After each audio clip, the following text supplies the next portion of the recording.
Hello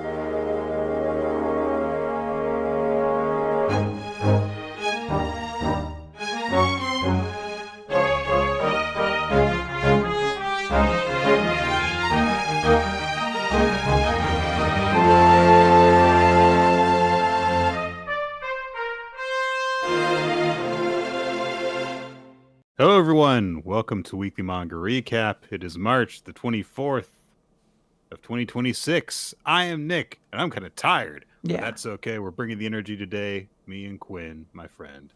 That's How's me. it going, Quinn? I'm doing well, Nick. Just remember to beware the Ides of March. It was a couple weeks ago, so I think we're good. Yeah. Aren't the Ides like the kind of end of it, No. but not? There is a particular day. I've been throwing that around so frequently. I'm like, it's May 31st, real Ide kind of day. You know what I mean? No, like You just like. there's no May 31st. What are you talking about? Do you even know what an Ide is, ma'am? I know they make potatoes, right? That's Idaho, ma'am. I'm like, oh, okay. Wow. That got me so good.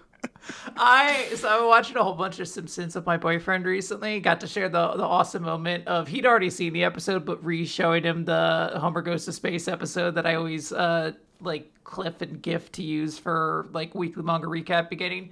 And the joke that honestly made him laugh the hardest was when they're going. It's the Stampy episode. They go to the tar pit to get Stampy. Homer runs into a deer statue with his car and he goes, "Doe," and Lisa goes, "A deer," and then Marge goes, "A female deer." And my boyfriend laughed so much harder than I thought. I was like, that one really did it for you. That's a fucking reference to what's Sound of Music, right? Sound of Music. Yeah. Oh, it's very much just like a shameless joke to that, but it's so stupid that I understand that there's just nothing you could do to it except to laugh. Yeah. There's unbelievably, in its approaching 40 years of existence, The Simpsons has made some good jokes occasionally. So. Well, it's very funny because I'm showing him just the first 10 years of the show, and then I'm not going to be following up past that. So it made, in 40 years, it made a lot of good jokes. I don't know about the last 30. I presume there's some in there, but statistically, it really had a bunch at the start. Yeah.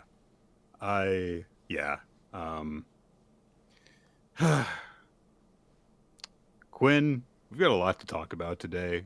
It's not an excessive number of chapters, but there are a couple of big ones. Yeah. So I suppose that we should not stall our meeting with the executioner, and I guess we should get to it.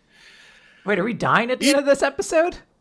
I am. Oh. Ichi the Witch, 75th Hunt, coming together. But Nick, right now. if you die in the recap, you die in real life. I know. This is not an alternate reality. This is just me on a podcast through a webcam. There is no separation. I thought this was like Reboot. Like every time before you enter into this room, you turn into like a computer program. No, this is not like a character I put on. It's not, Nick Freeman the performer, Nick Freeman the person. It's Nick Freeman just the dude. He's like just Nick Freeman. Oh, we get an explanation of hey, everyone got rescued by the Witches Association and they got taken in for treatment. Most of all, Minerva, who again is in labor and she's so dramatic. Nearly killed while going into labor. Just because she got killed once today. She's making such a big deal out of it. And she's pregnant. We get probably the most punny name we've had so far in this series, which is Mediq, the Witches Association Medical Department captain. I can't wait for us to get the Ichi the Witch gotcha game, and Mediq is one of the low tier trash characters you pull thousands of, because you're just I guess I do remember Mediq from the manga, but yeah, that's really hoping for but gold. Because she's a female character, she's got 3 alternate costumes too. Oh yeah, well there's Mediq, and then for summer you get Easter Bunny Mediq, and it's everybody goes crazy for it. For summer, yeah. Look, their themes are never completely on point. You get Halloween sometime in January, and you just appreciate it. It's because that's when you need Halloween most. I suppose. I remember, going on the beaches and seeing all the girls in the Playboy bunny leotards. I mean, a one-piece swimsuit is not too far removed from a Playboy bunny outfit. You just gotta you gotta cut it a little bit higher and stick a little bunny pom-pom on the back. And have a different material that it's made of. Sure. Yeah. Look, no one's gonna notice, okay? I don't know if they're just there for the cosplay anyway. The people on the beach? Yeah, I presume that's why they're there, right? Oh, all you nerds going to the beach. Come on. So Medikyu, who has weird eyes, take a shot for this series. She says, please be aware that the unexpected could happen. But at that moment, Shirabedona shows up and comes out of the portal, and she says, Moneygolda gave me permission to participate in the procedure, so I'm going to provide all my analysis abilities. So act on my instructions and everything should be fine. But Chikishirane steps in and says, well, I want to participate too. Let me be present as well. And Shirabedona looks kind of surprised by this, and she's like, I mean, you look like you're pretty stressed out. You can barely stay standing. I don't know about this. But Chikishirane says, I have to witness this. That is why I'm here. And Shirabedona is like, okay, go clean off. You are filthy, and you can't be in a medical procedure like that. So 45 minutes later, Minerva is brought into an operating room with proper fucking stirrups and handles and stuff so she can bear down. And we get a little bit of magical surgery stuff, as in the doctors know the spell move and just move stuff internally. Yeah, we get some fun world building about how the surgeon will just kind of rearrange your body to make surgery more convenient, which I guess still. Yeah. We're just gonna move. That was your lung. Sorry. Yeah, we're just gonna move your spleen up to your throat if that's okay. I'm sure there's no issue just shoving that all the way up there. Now, you may feel an uncontrollable urge for everything to come out of an orifice. I demand that you do not let that happen, please, because and if you do, I'm not cleaning it up. Yeah, if it does just happen. don't pick the mouth. So Shirabedona is providing analysis with her ability, and so she knows hey, the umbilical cord is around the baby's neck, so make sure you move it up and turn it around so that it'll slip off instead of strangling it. And Chikishirane is observing as well, and she's like, everything's got to be okay. These guys are incredibly expert. They are a surgical dream team, but I just can't help but worry because just as Shirabedona's analyses are always dead accurate, my prophecies are also absolutely accurate. And she knows how hard they have to work in order to prevent any of these prophecies from coming to pass. And she thinks, my prophecy said that Minerva would die, and she did for a moment. And we only managed to avert it at great cost. So this is going to take a lot of luck and paying a steep price. And so she's clenching her fists, and she's like, I don't even know if we have successfully averted this yet. What if the prophecy is still active? What if Minerva and her baby die? I have never been so terrified of one of my own prophecies. And as she is standing there, the actual Chikishirane, Jiki, her spirit kind of appears behind her and just hugs Sammy around the shoulders and tenderly strokes her cheek and calms her down. And Jiki thinks, all I can do right now is just trust and pray. It's in their hands, so please be okay. And we get just silent montage of the surgery proceeding. Minerva's not having a good time of it. I understand that childbirth is apparently kind of hard. I don't know. Yeah, that's an adequate. I've been led to believe it. I've heard tale that childbirth can be a little extreme sometimes. And as Minerva is approaching the birth, Crow's spirit appears around her. And the baby cries as it is born. And Madoka is presented to Minerva, who cries in relief, and then she waves over Sammy, who gets to be the first person to hold the baby afterwards. And she looks down at the baby, who is very, very wrinkly, and says, "You are the wrinkliest little thing, but you're the cutest little baby ever."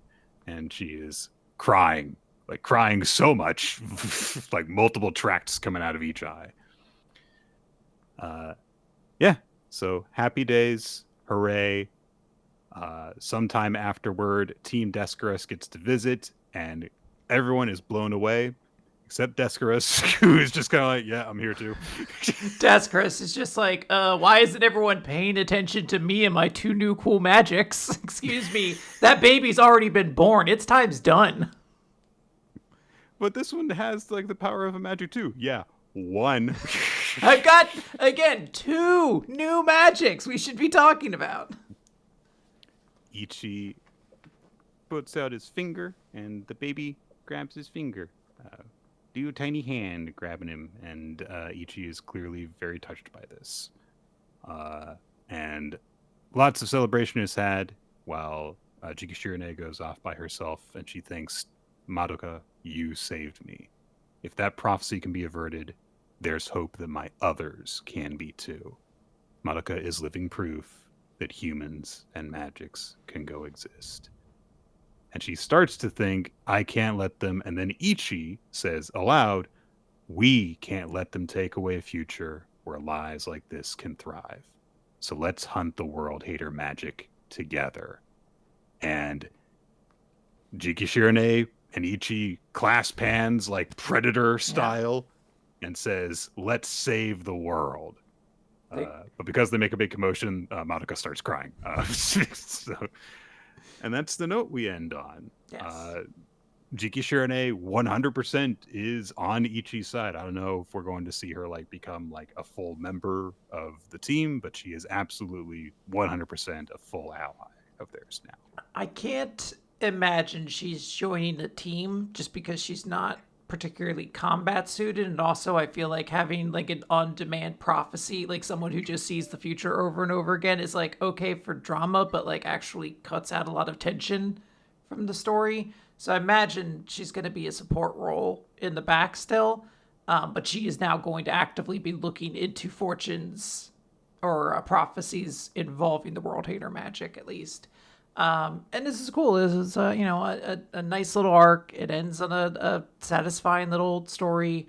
I really want to see Descaris using her new magics to just like blow up things. I don't know. That's what I really want out of everything. Of all the things to want resolution on in this arc. She's got a bomb magic power now. The baby's born! What more is... It's not going to do anything for a bit unless it's like, hey, boom, now I'm 15 or whatever. I just aged myself up. Famously, babies are born and do nothing else. You're right, Quinn. I mean, in terms of a shonen manga plot, what else is it going to do? Yeah, very satisfying end to their arc. I must say, I really like this as a wrap up to everything. It felt very appropriately emotional. So, yes, hooray! Good stuff. And we have to move on to Blue Box. Blue Box. Indeed, with color pages featuring fish and tiny humans in a fish tank. Because, as it turns out, it's a metaphor, Quinn. Yeah, I would love to enjoy this because I love aquariums. Literally had a conversation after reading this chapter with my boyfriend about, like, we need to go to an aquarium. I love those places. I don't love the little people swimming in the aquarium. That makes me very nervous. That one fish is so big. It could eat Akane and Hina so easily. It wouldn't even think about it. Yeah. I suppose it would be like the fish in Mario that just go, whoa. Yeah. It's like, God damn it, I lost a man because of that shit. It's terrifying. Lost all my 100 coin progress. Fuck you, fish. Oh, boy. Taiki gets a text message from Chinatsu saying, hey, do you have a couple hours free before practice? Do you want to go to the aquarium? And yeah, they go to the aquarium. Like, they just show up there, and Taiki thinks to himself, like, we have not been here since that one date we went on. And now we're here as a couple. And he gets all like nostalgic, like, I wonder if she'll wear the same dress that she wore before. And Chinatsu shows up. She's wearing a different dress. But it's one of those ones where it's like, oh, that's very, very mature and stuff, but also like, oh, she also looks cute. And Taiki's like, she's so mature. She's wearing a different one-piece dress. It's like, all right, calm down. Women wear different styles of clothing. She has more than one dress. She's so mature. As Taiki adjusts his like one sweater vest, like his single solitary school uniform he just wears every single day. Absolutely. So Taiki asks Chinatsu, hey, why did you want to go to the aquarium? And Chinatsu says, well, last time we went to the aquarium if you won, and this time we're at the aquarium so you'll win. Oh, she's trying to be encouraging for him. Isn't that nice? And she holds out her hand, and they hold hands as they go into the aquarium together. Hooray! And they go and see like luminescent jellyfish. Taiki has a little moment where he's looking at one of the freaky fish and is like, oh, it's been a while since I saw that one. And then they get to a fish tank as they're watching the fish go by, and Taiki's like, oh, they're competing, they're like racing. And Chinatsu says, in a way, it's kind of like how our gymnasium is a box. And in chapter 235, Quinn, Taiki goes, what the fuck are you talking about? Honestly, the most relatable Taiki has ever been to me, because when Chinatsu said it, I was like, I don't really see how that scenario works. I guess they're all in a structure, sure. And yeah, Chinatsu's like, even though they all look different, they live in the same environment and are gathered in the same tank. Did you think that when you rode the train to get over here? You're like, this is just like my school gymnasium back at home. When you go inside your house, when you go inside her house, she's like, this is just like my school gymnasium when you think about it. I don't know if you've noticed, Quinn, Chinatsu's a little eccentric. She's a little quirked up, yeah.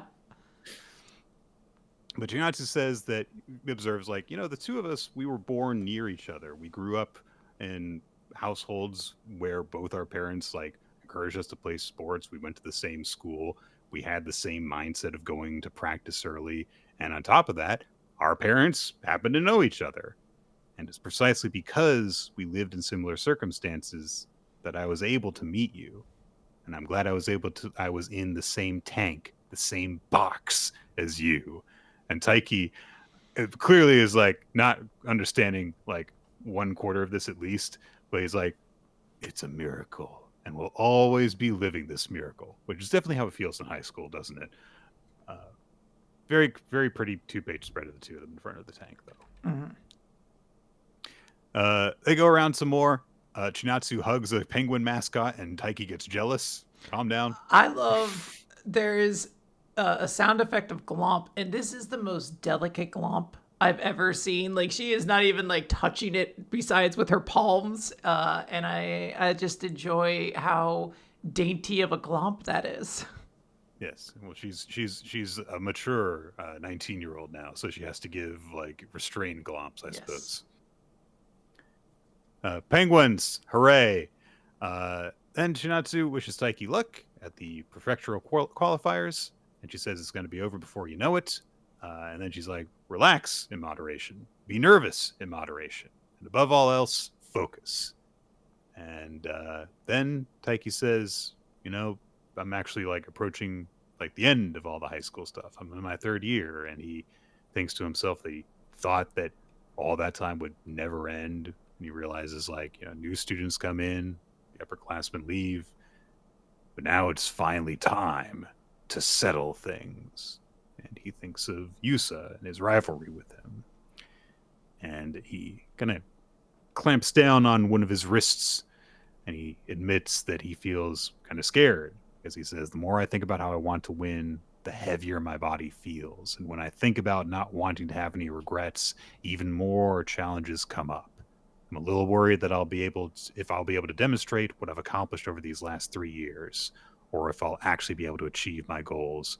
But still, beyond all that, he turns to Chinatsu and he's got a big smile on his face. He says, I'm super excited. And, he just says like, look, I love playing badminton. Nothing beats it. And all that makes Chinatsu smile. Because it's like, hey, that's nice. And Chinatsu takes out her phone and sends a whole bunch of stickers over text message to him of the penguin mascot doing cheerleading stuff. And it's going, yeah, you can do it, Taiki. It's cute. And she gives him a big smile, too. And I like the little tiny panel of the two of them talking because she's like, it's from their second series. And Taiki's like, oh, you bought extra stickers from them? It was very important that she have all the penguin stickers, obviously. Yeah, you know what? And look, as somebody who recently has started to get a little bit into the idea of like Japanese stationery, I do understand that there is like an interesting world of like, yeah, I need my stickers to be expansive. I need to be able to cover multiple topics with all of them. So this is a vital, important purchase. Plus, what else does Chinatsu buy? You know, dresses. Yeah, apparently, she just has an apartment by herself. Those are like free, I'm pretty sure.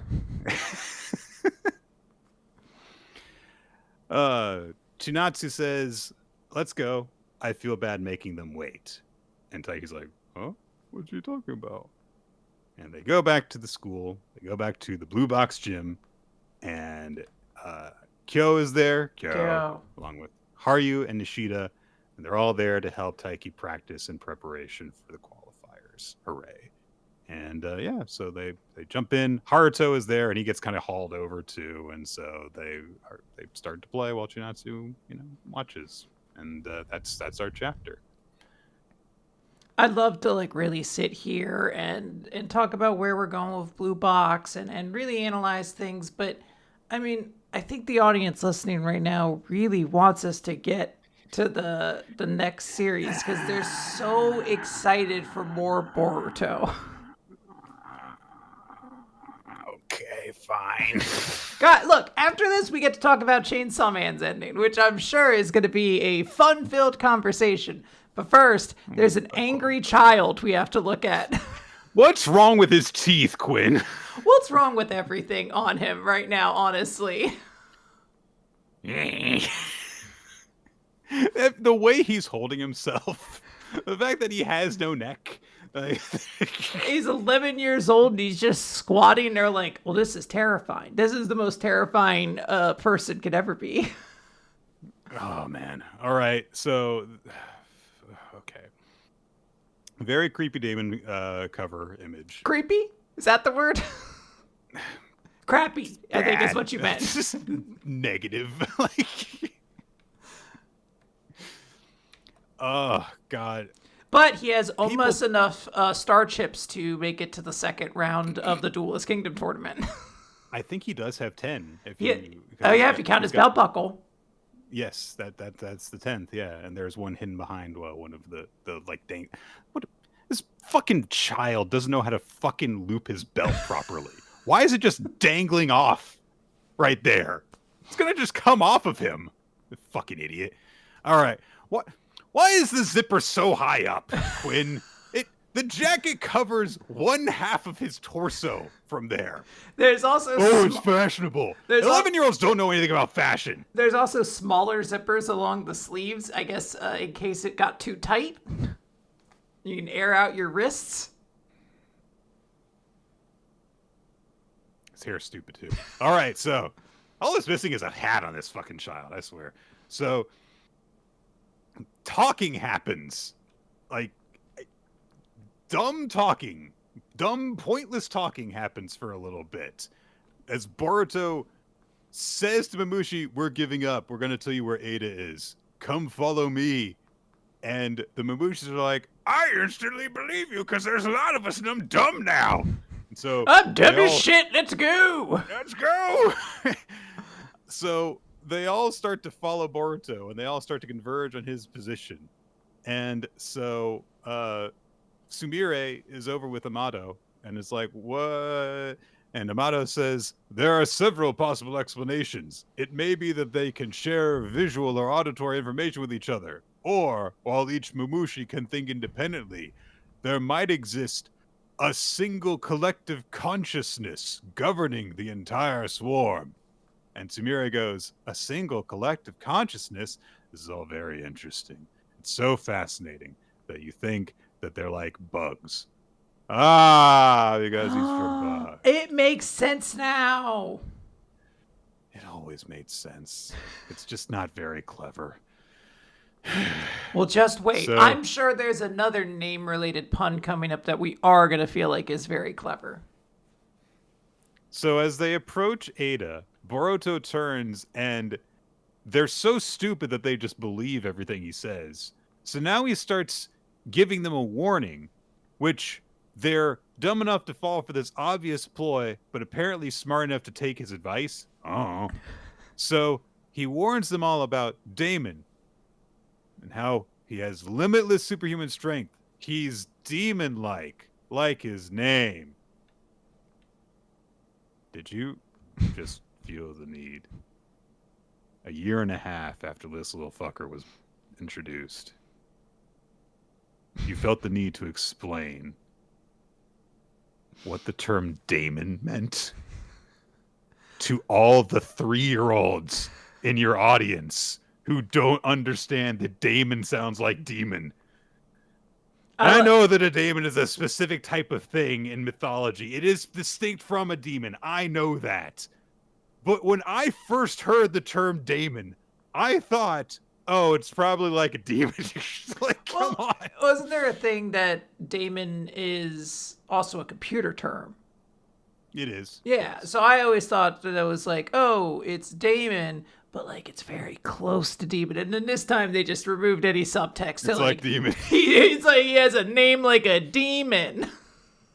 And the entire time the fucking JoJo like is going on, and it's like, fuck off, dude. So basically Boruto tells all the Mamushis, like, you've got to take out Damon before you can do anything to Ada. And Mamushi reflects all the way back to Bug in the tree. And it's like, for some reason, I know a bit about that guy, that stupid brat. And he recites, it's his palms. He's dangerous. When both his palms are touching someone else, the little devil can reflect all sorts of things if he senses even the slightest intent to kill. Yeah, but he can do it without touching them. We've seen that. Never mind. I don't care. Did he get nerfed in between series? I don't care. Sure. I don't care about Damon. Fuck it. So Boruto reports over their psychic link, hey, he knows about Damon's ability. And Ada's like, well, I guess the Divine Tree is telling him that, I guess. And Damon's like, is it because I knocked out a bunch of his teeth? You were around him for like a week or something, man. Come on. Ugh. So a whole bunch of them are going in on Ada's position. And so like, all right, so I don't know what they're going to do, but they're not going to flee if Ada's there. And Kawaki's like, yeah, we're not going to let any of them escape. And so they start to converge. And Shikamaru is like, hey, Sarada, how many Mamushi can you round up at one time with the Ohirume? And Sarada's like, I could probably do 30. Nah, probably 50. Is there anything else you want to say about the Ohirume? Anything, Sarada? Anything you want to bring up? Any more details you want to bring up? Any details you want to bring up? Genius tactician, child prodigy, Sarada. Anything you want to bring up right now about that? No? No? Okay. So, Shikamaru's like, all right, everybody. So what's going to happen is we're going to shave all their numbers to 50, and then Ohirume will take out all the rest in one go. So, Sarada, you preserve your chakra until then. Have you used your chakra for anything else lately? Roger that. No other thoughts to add. Nope. No, I bought like a soda with my chakra a second ago, but that's about it. You know, that's just tiny little bit of chakra. This is an economy in the Naruto world where you can buy soda walking with around your chakra. You know. You go to the chakra machine, you know, and then you just withdraw from your chakra account. Yeah, like Naruto's have more chakra. He's halfway through making a Rasengan, and he's like, "Ooh, I do love corn dogs," and it just explodes in his hand. Damn it! And now my bank's penalizing me for over withdrawing on chakra. Man, this sucks. Like if you don't maintain a minimum chakra balance, then they penalize you and everything. It's a real like vampiric fucking arrangement to have this. It's unfortunate that we all need chakra to live, man. This honestly does sound like something that could exist in the world building of Naruto. Like every so often they have to remind us that like actually there is a council of people who decide things for the Fire Nation. It's not just the Hokage. So yeah, I wouldn't be shocked if there's like, yeah, there's also a bank that slowly steals your chakra throughout the night. And if you don't have enough, it eats you. We just put all these clocks on there because I saw a pretty okay Justin Timberlake film one time and thought it was a great idea on how to run a society. So now everyone's just got a clock on their wrist that constantly is running out. Is that an About Time reference? Yes! What other Justin Timberlake movies do you know, Quinn? The Social Network. That's the only other one. It's a much better one. Not because of Justin Timberlake, but just, in general. Mamushi, the swarm of Mamushis spot Ada and they all go, woohoo! As they dive bomb her. Making a very scary face, too. They're going, ah! So Ada goes, oh, and she can fly. Could she fly before? I don't remember. She's just been sitting on comfy couches for so long. I forgot what else she can do besides her surveillance ability thing. So she flies away. All the Mamushi just form up into like a giant snake and are going after her. Like this does not, I know that they all came from the same direction. It does not seem like they should all be single fucking file while they're doing this. Well, they're really stupid. So it actually is genius, I guess. Yeah. They're so stupid that they coordinate in a pattern that's geometrically consistent. That's how stupidity works. Absolutely. So some of them are bashing each other in the head because they all want to grab her. One of them manages to grab onto Ada's heel and is going to bite her. I think someone's like a hippo mouth around his arm to bite her. And then Damon goes, because it gets reflected. Because, he doesn't need to be touching you for his powers to work. I think he just has to be touching somebody. It doesn't have to be the person, but he has to have both of his hands touching somebody, which in this case is Ada. Why doesn't he just touch himself? Well, Nick, because he's a child and that's gross. I don't want to read that. So Ada's flying around, and Damon's the one calling the shots because he's the master strategist of everyone in this series, apparently. And then he just jumps off of Ada. Speedline, speedline, speedline, speedline, speedline, speedline, speedline, speedline. A bunch of the Mamushis get taken out as Damon, goes like action hero between them. Damon, the coolest character in the entire Naruto Infinitum. Everyone's really impressed by him doing stuff. He's killing a whole bunch of them.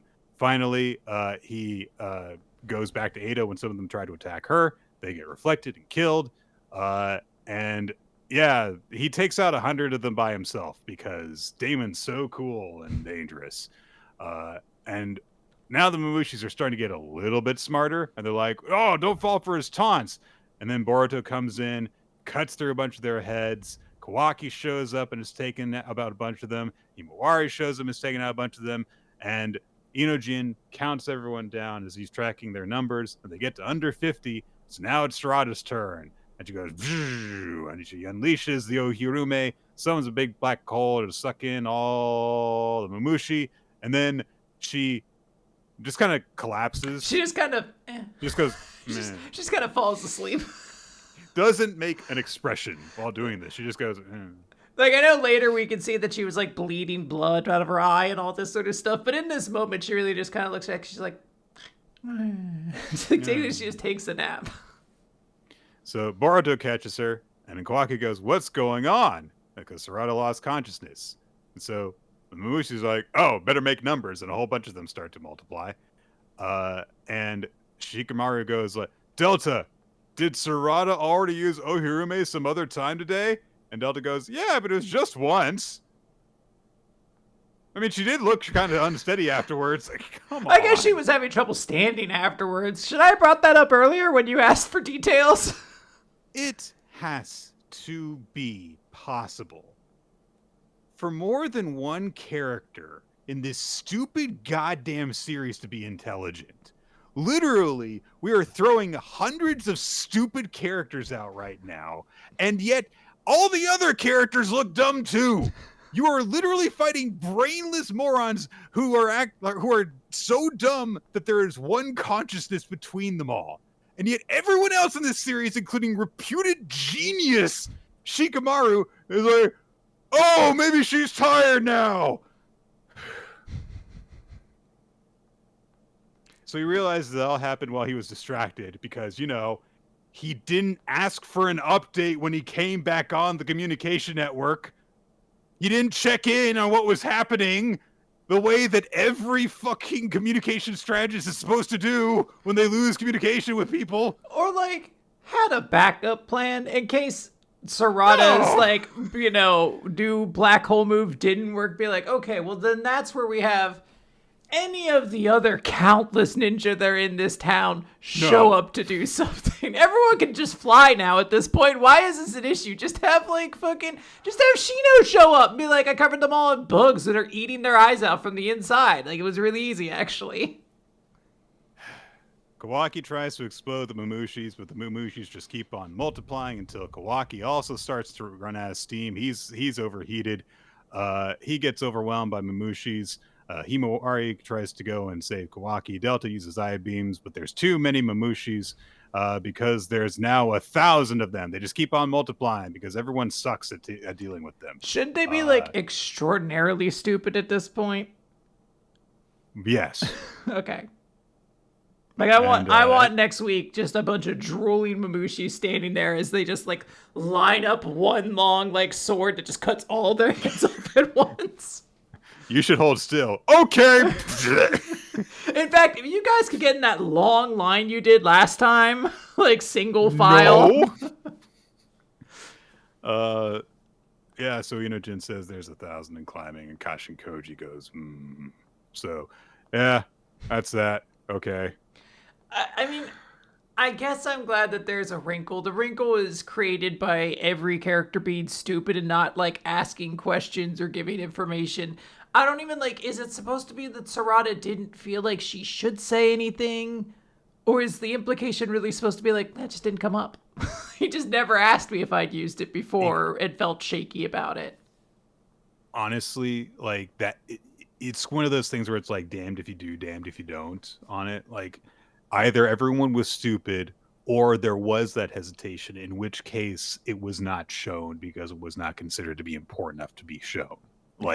In which case you do not understand how to actually compellingly write conflicts because everyone's too busy looking stoic and cool and badass when they're doing cool moves instead of selling any emotional stuff happening in the moment where everyone's in danger. But thankfully, Boruto's done. I want to talk about it again for another month. It's always the best part of the month. It's the longest point of time between this and the next chapter of Boruto. Okay.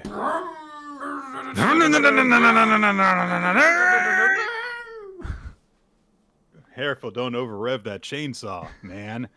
Chapter 232. What's a chainsaw? I think it's that thing that Power makes with their blood later. Oh. Thank you, Chainsaw Man.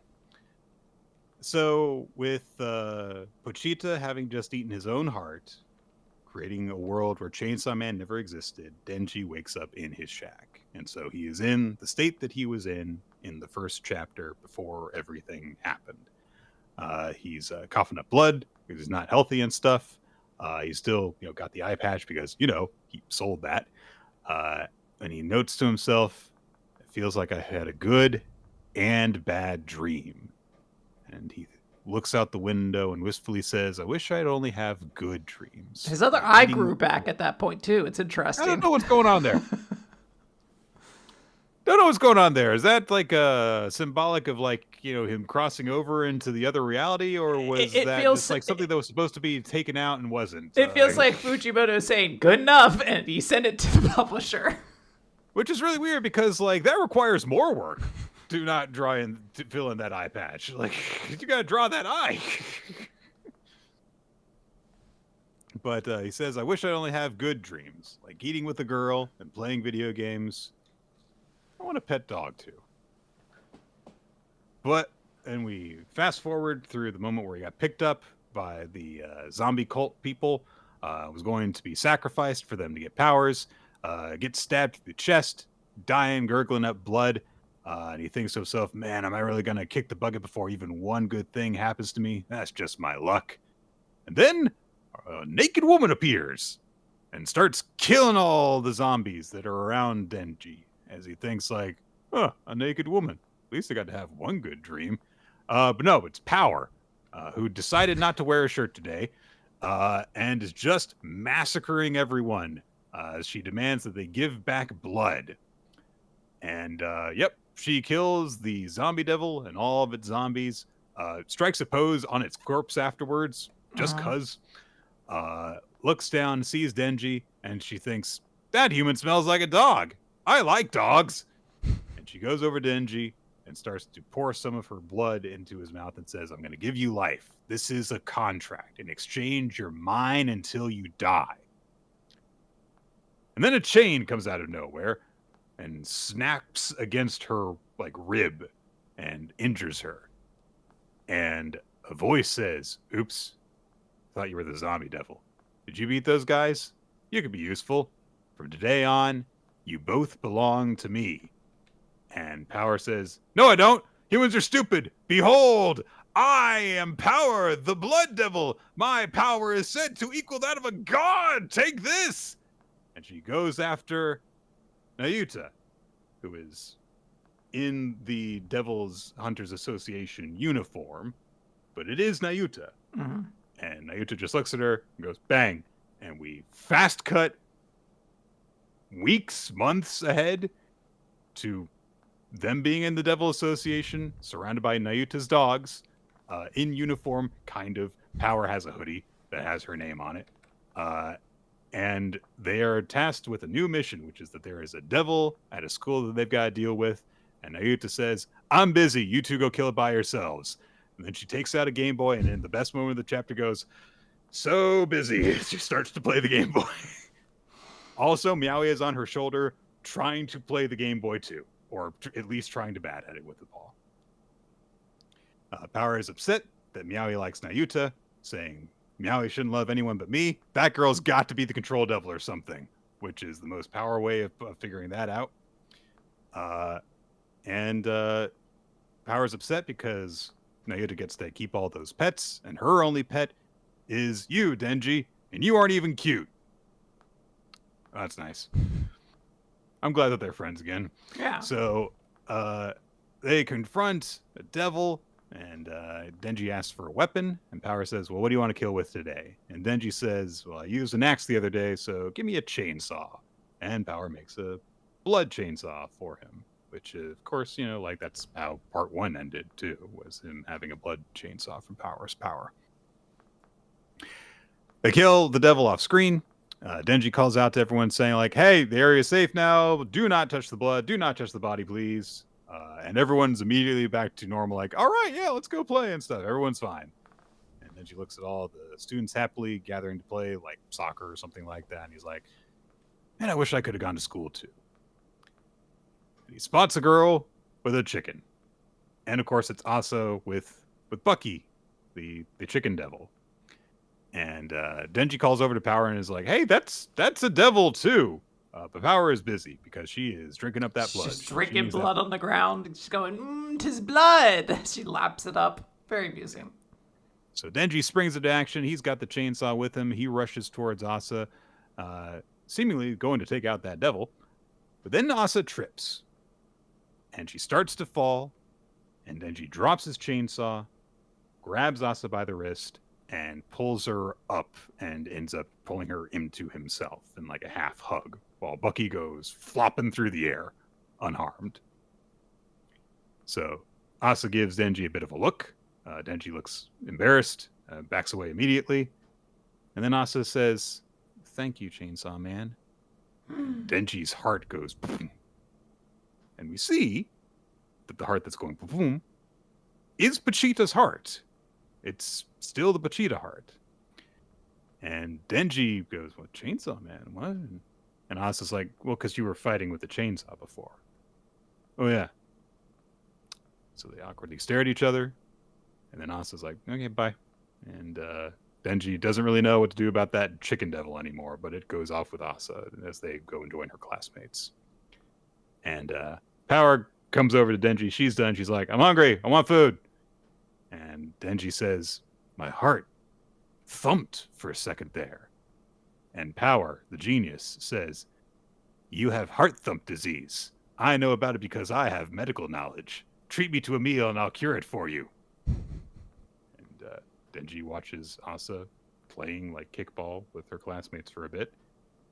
And then they go off. And Power wants all sorts of different kinds of food. And Denji says, "Well, I'm broke, so let's go and shake down our seniors for money." And that's the end. The end.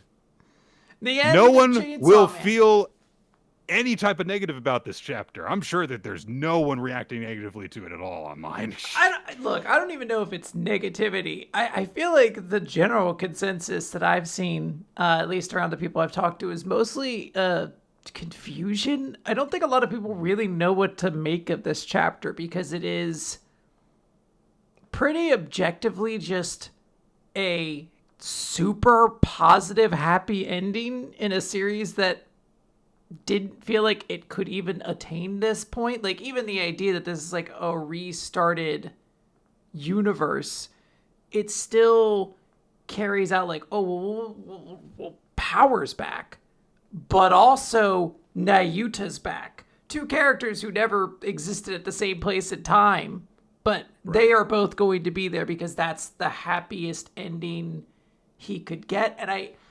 And Asa is alive, yes, and is free from Yoru too.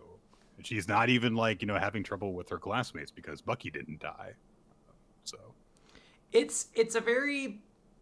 I'm trying to figure out what this ending is going for, because I know I've read enough Fujimoto stuff to know that there was a point in time where he would have gone for the most bleak and objectively horrible ending.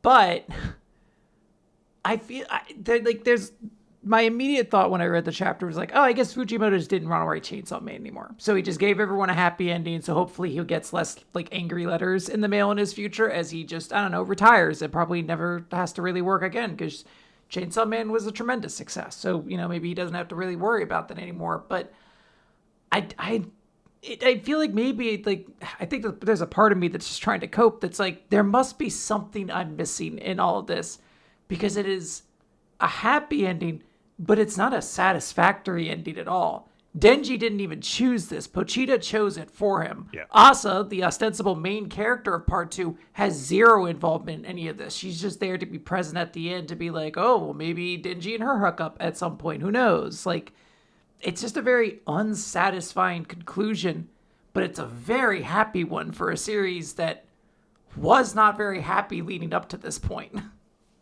It feels very Deus Ex Machina in that, not that in terms of like the way that we got here mechanically was not explained. It certainly was explored quite a bit, especially a lot leading up to the final Chainsaw Man devouring. So the fact that it happened was not like, okay, it's not like you set this up. You set up that there are, tremendous universe-affecting consequences every time that Chainsaw Man eats a devil. So, like there being a world where Denji doesn't become Chainsaw Man, a lot of things would be very different. Absolutely. It's done in a way that kind of makes you go like, well, if you think about it in terms of like time travel style continuity, it doesn't really make sense, but that's also not really the point. Yeah. Like the fact that Power is alive and Nayuta is alive doesn't really make sense if there was, never a Chainsaw Man. Like, why would Power be there to show up when she wasn't before? Just because Pochita wasn't around when Denji was killed the first time. Why is Nayuta there if Denji was not Chainsaw Man and did not, devour Makima and thus create the need for a new control devil? If Power is there, why is Inaki there? Because like presumably with Denji being gone, like, well, Aki should be alive then. That's not really the point of what's happening here.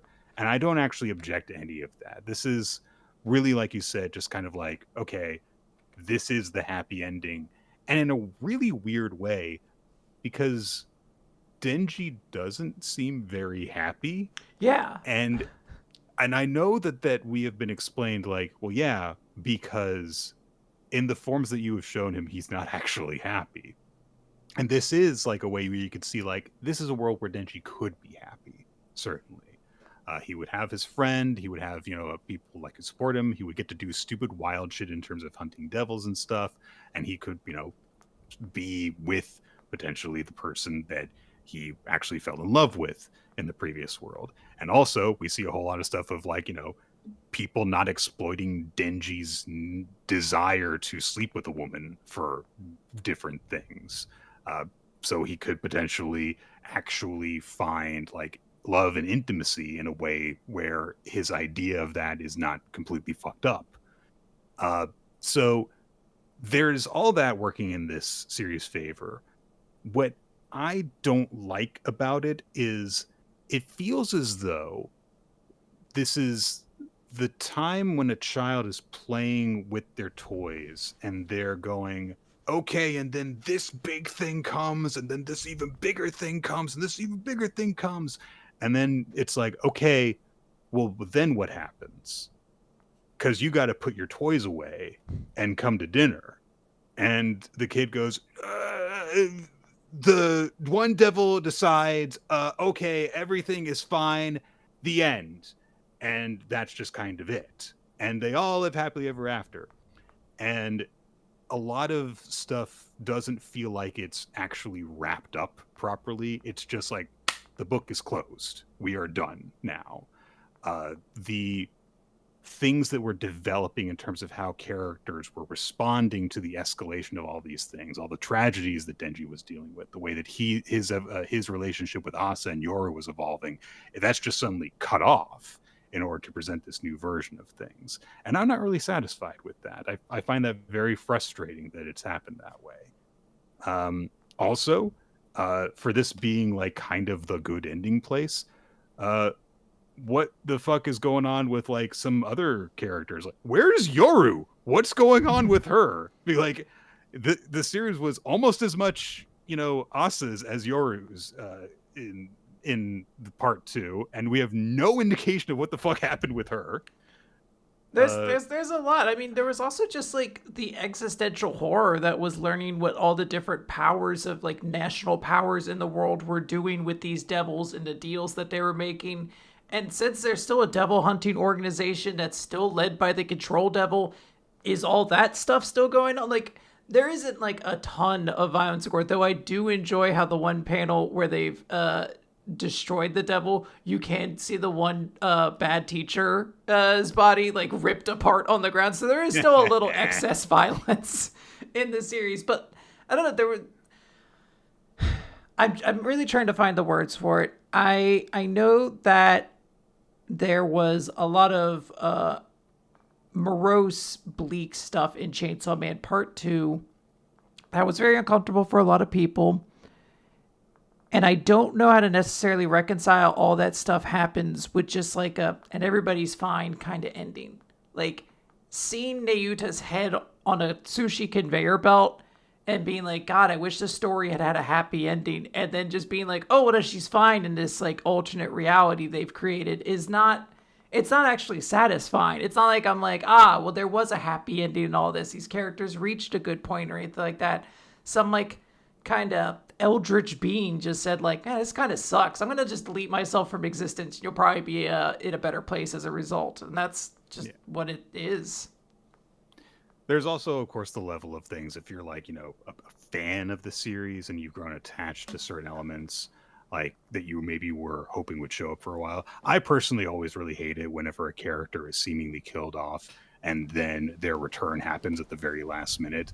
I personally wasn't a huge fan of Power, but I feel like if I were, I would feel like I was being given like jangly keys in this last chapter. There's a little bit of like, here you go, you assholes. Here's Power and Ayuda. And Meowie. Shut the fuck up and don't message me again. Like there's a little bit of like the be happy and stop talking to me. Stop sending me angry voicemails or whatever. Personally, I'm like, where's Kobani? What happened to her?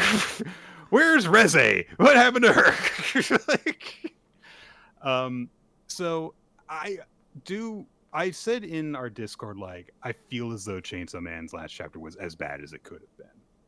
And I want to clarify when I say that I don't actually like really dislike this. I am a bit disappointed by it in terms of what we were presented with in the last chapter. I thought, oh, this could go a number of different ways.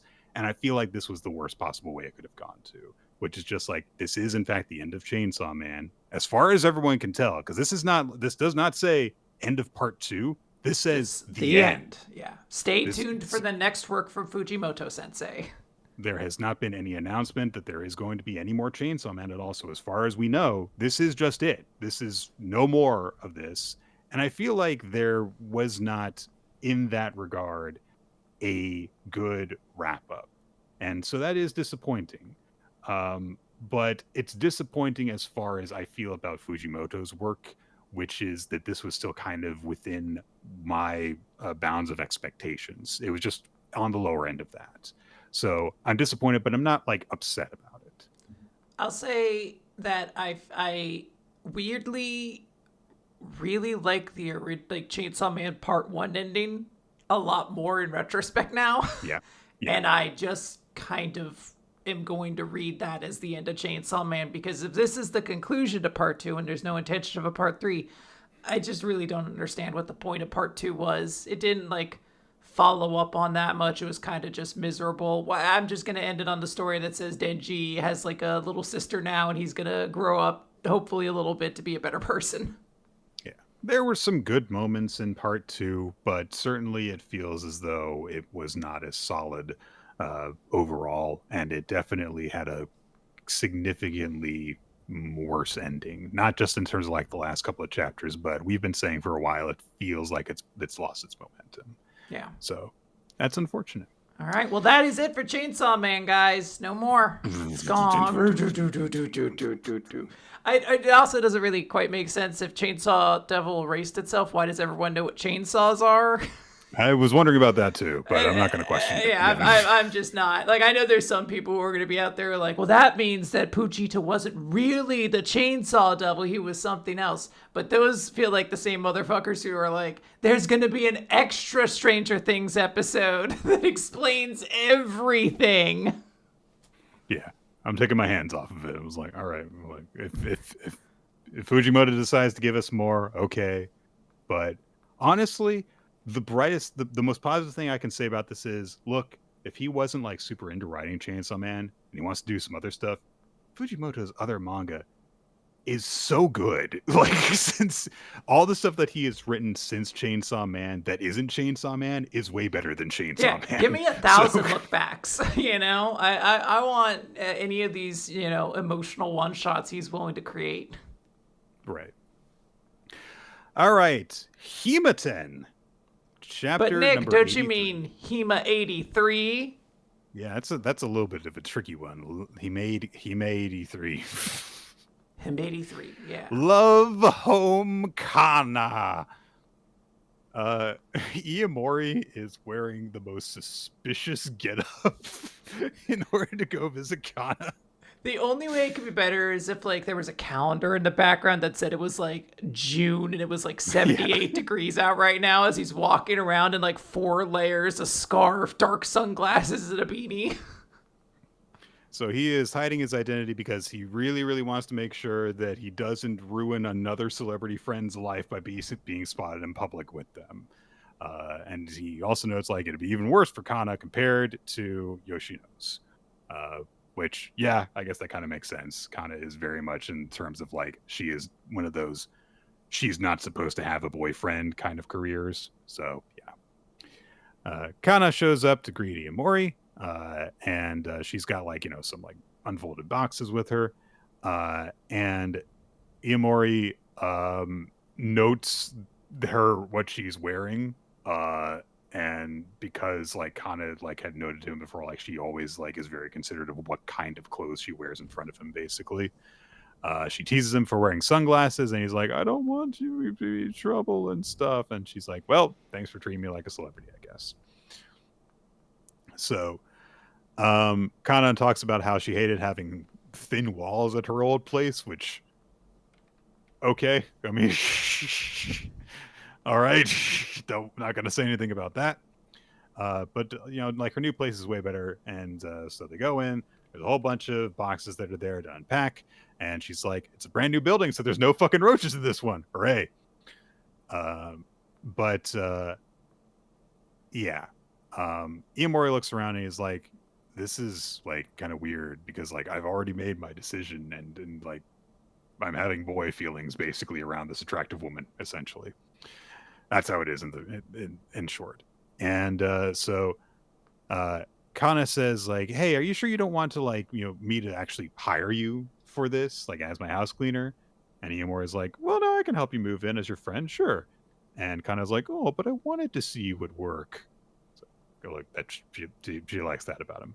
So, but Kana says like, yeah, so I wanted to actually ask you myself this time, since the last time you helped me move in, Himari had hired you. But Iomori says like, yeah, we didn't really know each other, but I agreed because, like I would just like do the same for anyone. And so Kana's like, did you just try and like put distance between us? Don't do that. No, stop trying to imply you're not like giving me special treatment or anything. And so Iomori's like, okay, well, yeah, fine. But he says, I realized that when we agreed to celebrate you at the very beginning of everything, I feel like I went overboard and maybe I led you on doing that. And I think I'm to blame for why you made a move on me.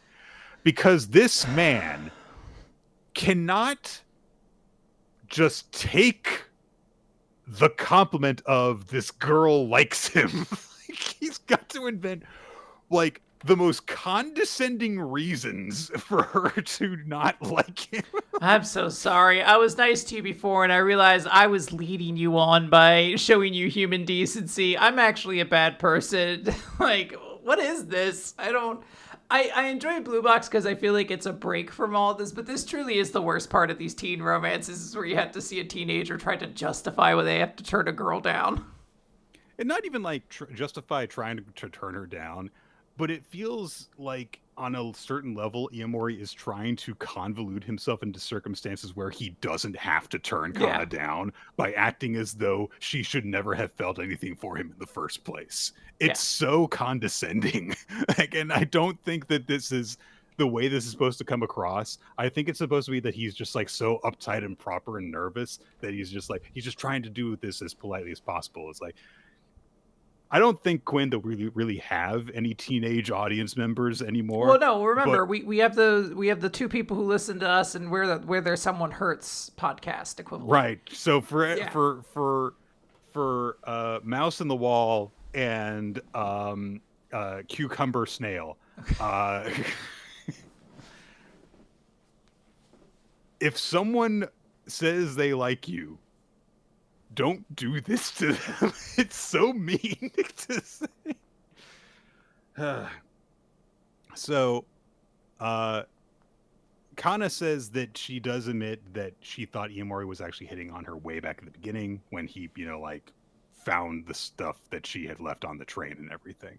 And it's like, that does make sense that she did feel that way. But Kana says, look, I see what you're trying to do. Stop trying to put up a wall between us. The thing that would make me the saddest is if you were cold to me because I like you, because that's not who you are. So Iomori promises to act normal now, which feels like he shouldn't have had to do to begin with. So Iomori and Kana work on getting everything unpacked. They work together to do all that. And as they do so, Iomori reflects on, he's like, I'm glad that I can help her. And I'm glad that every time that something goes well for her, she always tells me what's going on.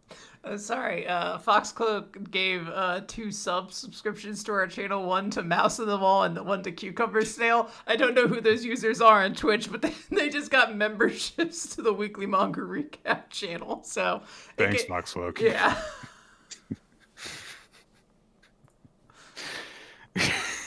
There's going to be two very confused people out there.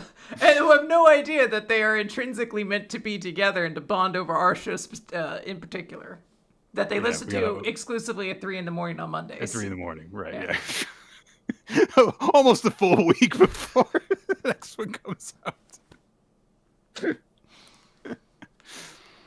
But Iamori is like, he thinks like, I'm glad that Kana feels like she has this level of closeness with me. But then he thinks about like, some memories of her and stuff and how, like the different, all the times that she's been like happy to see him and stuff. And then he feels kind of bad because he's like, if I tell her that I'm going to ask out Kanai, then things won't stay the same. Oh, boo-hoo.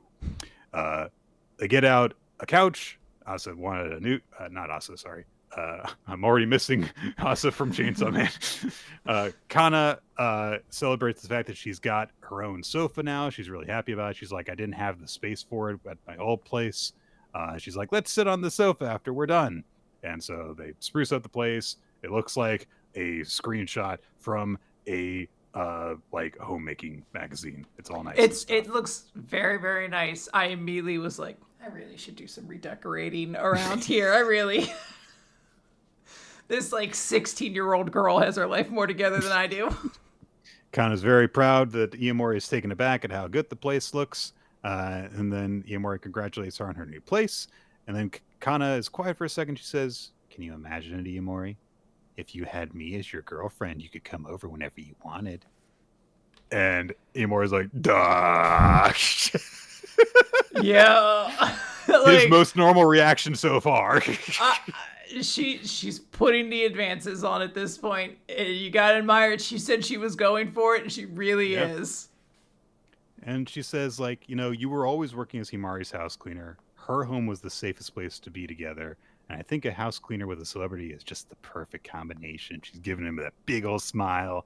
And she says, just so you know, I am giving you special treatment. As in, I'm not leading you on. Hint, hint. Look, she even took that weird, awkward moment you had earlier and turned it into something romantic. She's really good at this. Can you imagine being this smooth at 15 or 16 years old? This is some ace work on her part. Like, so Iamori says, Kana, I'm sorry, the series is just not called Hima-Ten, so I can't do it. This is why I'm going to confess to, wait a second. Shit. Hold on a moment. Looks up at the sign in confusion. So Iamori says, look, while we're still second years, I am going to tell Kanai that I have liked her this whole time. And I wanted to tell you that before I talked to her. And I'm sorry I didn't tell you that. And Kana says, I told you I know everything already. And he's like, huh? And she says, look, I was hopeful that after we celebrated and I told you I liked you. And then after that, when we talked on that day, I hung out with Mikoto. I thought if I went on the attack that you would become interested in me and then you would get in touch with me. You never led me on. You never got in touch. So basically, what you want to tell me is that I should give up. And she's, of course, looking all sad, but she clearly has kind of like been holding on to this realization for probably the entire time that they've been at her place, if not longer. So Kana says, there's still time before you tell her, right? And Iamori says, well, that's not all I wanted to talk about. I don't want to just shut you down. But if I can't reject you because you haven't technically asked me out, then I want to know, what was it about me you fell for? Which, again, it feels like he is fishing for ways to reject Kana without having to go through the trouble of rejecting her. Which I understand that, actually, if you're the type of person who's like, I don't want to upset someone and stuff. But it's also, again, there's a like certain level, insulting to them. I was going to say, that when you see how much she is working to make this happen, the idea that you can't just, for lack of better words, but like nut up and tell her that you're like, look, telling Honoka is really, really important to me and I'm going to do that. And that's just how I feel. Like, it's just this weird in-between state where he's almost like trying to find, as you said, like a weird like out in all of this, to be like, oh, you like me because I'm such a great basketball player? Turns out I never was one. So yeah, you shouldn't have ever actually liked me. Yeah. it is in a weird way. The way that he words it in this chapter makes it feel like he is insulting her without meaning to. It's so strange. And it feels as though he is trying to let her down easy and doing the opposite. Like, I'm not saying that it's like ridiculous, but if we are meant to like empathize with this behavior, I find it is having the opposite effect. And presumably there's going to be some type of resolution in the next chapter. It feels like we are approaching endgame for like Kanna's feelings with Iomori. Like I don't think that is going to really survive much longer. Which is interesting because that then kind of spells the end for Hima-Ten as a series in general then, right? I've been feeling for a little while like it feels like we're approaching the we're closer to the end than the beginning, certainly. And for a series that's less than 100 chapters, that means there's not a ton. Yeah. I don't know. Who knows? But I don't know. I guess we shall see. I would like if the resolution can still be like an amicable one, which I'm sure it will be. It'd be wild if like at the end of this, Kanna's like, fuck you. I never want to see your shitty face around my house again. And your food doesn't look that good. How about that? You know, like you fold you fold the sheets very poorly or something, you know, just really hurts him. But I also am of the mindset of like, look, if we're not going to do anything here, then let's please move on from Kanna. Yeah. Let her go on and have a successful career and let her be rich enough that she can have a butler boyfriend of her own. Yes. All right, Kinato's Magic, Chapter 8. Move, Kinato! Kinato is using his ability to trace Ibis's mana from the suit of armor. And basically what he does is kind of like flush out all of the mana that is in the suit of armor with his Seitai magic to release it. And then it just goes bursting out and they just follow the path that it creates in real time. There is some analysis of how it works in terms of like, yeah, he basically just like visualize the magic formula, and normally you would do that from the traces it leaves behind, and he's doing it in real time instead. So it's a very weird distinction that seems to be like very in like, I don't know, in the minutiae of things. Zio shows up at that moment and starts running alongside Kinato, and he's like, wow, your mana control is amazing. And so they are running along to go and find Ibis. We get out to the village, and people are reacting to Elsie, the young girl's disappearance, and they talk about her relationship with Ibis for a little bit and how important Ibis is to Elsie. And then the villains show up. The very obvious villains of this arc show up. The current mayor, Maria, and her boyfriend, Frog. Look, God, his eyes. They look like... He looks like he's got ping pong ball halves over his eyes with little circles in them. Yeah. His name is Sid. He has a lollipop too.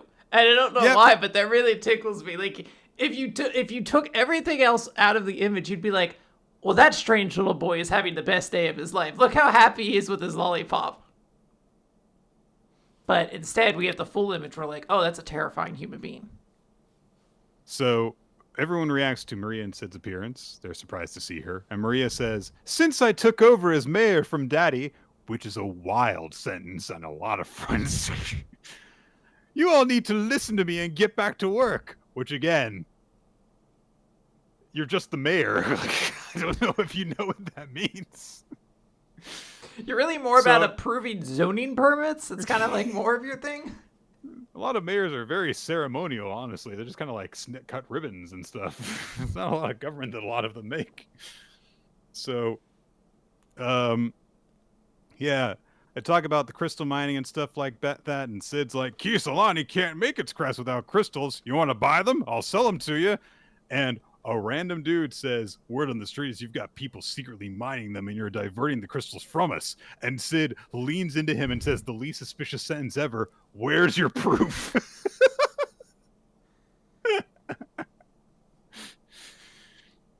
So Maria and Sid have internal monologues. Are like, we are very evil, just cartoonishly bad. And they're like, all we have to do is claim the crystal forest for ourselves and stuff, and then they're gonna clean all the junk out, those mages we hired. Anyway, Kinato and Zio are getting along famously. Zio's like, oh, you're the same age as me, and we started being adventurers at the same time. I don't know anyone my own age. Kinato, I can just call you by your name, right? And Kinato's very awkward because he's never actually had like a friend before outside of Lene. He's like, yeah, sure, yeah, it's fine, yeah. Zio asks why he asks himself why he became an adventurer. he like their conversation gets interrupted and then he's like, what? Why did I become an adventurer? This dude lives by his own reality. He just assumes other people are asking him the questions he wants to be asked because he's like, what? Why did I become a adventurer? And someone's like, no, that's not what I'm asking. And he's like, oh, forever. And it's like, oh, so he also assumed a second question was asked about how long have you been an adventurer? Because all like shiny about it and stuff. And then Kinato has finally gotten to a point where it's like, oh, look, this road looks familiar. And Zio says, nice job, Kinato. You get 20 hero points. Which is the thing that he does, I guess. Unfortunately, it costs 10,000 hero points to do a single pull, let alone a 10 pull. Yeah. So you really just got to like spend your deluxe hero points, and that requires you to have a credit card with your parents' approval. So yeah, the economy is just not going to work. It's only going to be the whales hunting for summer Easter bunny Lene or whatever. Which is honestly sounds like something that she would do in full context. So. And it's like, Lene, it's summer. Why are you dressed as an Easter bunny? Because I'm the pinup girl of the guild, obviously. What else is the secretary supposed to do? Honestly, there were some comments that people were posting from apparently like there are some Japanese readers who are reacting to all the cheesecake in this series, and my reaction fully was, good, because we need all the help we can get to make sure this series lasts. I don't care how many horny people need to read this series because of the cleavage in it. Fucking read it. It's like the Predator handshake meme between Nick and the Gooners, where you're like, me enjoying Lene because she makes me laugh, and the Gooners. Enjoying Lene because, honestly, we know why. Shut up. So Zio is just talking about himself, and he says, like, I want to be a hero and make a name for myself and have a bronze statue built in my honor, and I want the statue to be a symbol to help everyone in the kingdom have better lives. What's your dream, Kinato? At least he's trying to make friends. But Kinato is really nervous and he hesitates. He is not. To be so clear, in the next panel, as Kinato starts to say what his dream is, he's looking forward. He's not back there with them. He's not looking at him. He did not care about that answer. Zio is a rude little bitch boy. I'm going to say that now. Elsie is the first person to spot a big old factory. It's got floaty stuff around it and a big old gears on the front. And so she hops up to the front door, bursts inside, and she spots Master Ibis, who has runes all over their body, which is clearly affecting them negatively. And Elsie gets really worried. Kinato rushes in, and of course, everyone's turning to him for help. And Kinato analyzes and says, well, the magic formula coursing through her body is causing her mana to run rampant and consume her from the inside out. And that's why the armors reacted the way that they did. So they were all connected to her, and so they started to go wild. And Ibis explains that she wrote a complex magic formula, could not stabilize it. The formula erupted, the recoil burned the rampaging magic formula into my body. And so things are bad. But before Kinato can take any action, Lamia jumps in and gets wires casting out from all directions, which snag everyone there and pull them up into like cobwebs and stuff. Except the suit of armor, who just gets torn apart. Poor guy. And Lamia is like, well, I'm glad that I put a leash on Zio so I could just track him here. And Kinato says, like, listen, Ibis is really weak. Cut her threads. And Lamia's like, it's good that she's weak. Let's just wait until she's almost dead. My client is afraid of the wandering suits of armor. If the woman is the cause, they will weaken her until the armor's magic formula dissipates. And, we don't know what she's up to, so this is good. And she tells everyone to just be quiet and wait. And Kinato says, no. Ibis worked hard making magic gadgets for the townsfolk. She wanted to bring people together. There must be a reason for all this. I can't let someone like that just for the sake of completing a mission. And he pulls against all the threads that are binding him, shoves his hands forward, and starts to use his Seitai magic on Ibis and says, I'm not going to abandon her. I can't do that. And he releases his relaxation magic to ultimate boost. And Lamia is trying to warn him, like, you're going to rip your arms off if you keep on doing that. But instead, the magic that he is unleashing courses all through the threads that are binding him. And the threads are connected to Lamia. And Lamia feels the relaxation magic hit her. And she has a Food Wars moment. Not that bad a Food Wars moment. She's covered up. She's just got cleavage and legs. Yeah, she's a woman who has, breasts and legs, but otherwise she's in a really pretty comfy looking outfit. I kind of wish I had those slippers. And a cat ear headband. Yeah, I don't know about the cat ear headband. That's very interesting. I'm also not crazy on the matching socks to the rest of the sort of lounge set, but you work with what you got. Yeah, her apparent vision of relaxing is sweets, the beach, a cat, and a dude in a mask. Is that I forget his name, but glasses guy? Or is this supposed to be someone else? I don't know. Maybe it's maybe it's block out whenever glasses guy is on screen, honestly. So. Fair enough. Maybe that's a member of her guild that's like teasing us for or something like that. I mean, her idea of like positivity is like cats, drinking, and magic, and the beach. So I honestly, she's got it like nailed one for one. I don't know who this guy is, but maybe he just brings her drinks. Maybe that's just like a wacky butler, like a robot butler at the themed beach resort she's at. It's like, your magical suits of armor, we got to take those out. Robot butler, though? Your Bahama mama, ma'am. He only knows how to make one drink, but I love that he does it. It's convenient. He's at more Bahama mama. It's like that dancing robot that everyone saw recently that started breaking plates. Like he just has like 50 Bahama mamas around him. He's like, Bahama mama, Bahama mama. Just sets it in the same place on the table every time. Shatters the glass that was previously there. Bahama mama. Slams it down, destroying the last one. That robot is a godsend. I'm going to bed, robot butler. See you in the morning. Bahama mama. 8 hours later. Where did all this alcohol come from? He's a great use. He unfortunately does waste $78,000 of vodka ingredients every day, but he makes a pretty good Bahama Mama. It's not incredible, but it's good. Bahama Mama.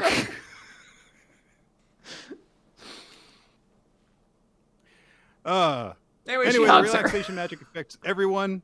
Ibis, the magical formula, bursts off of her body. She seems to be fine. Elsie rushes over, gives her a big hug. Hooray! And that everything seems to be resolved now. That's the end of the chapter.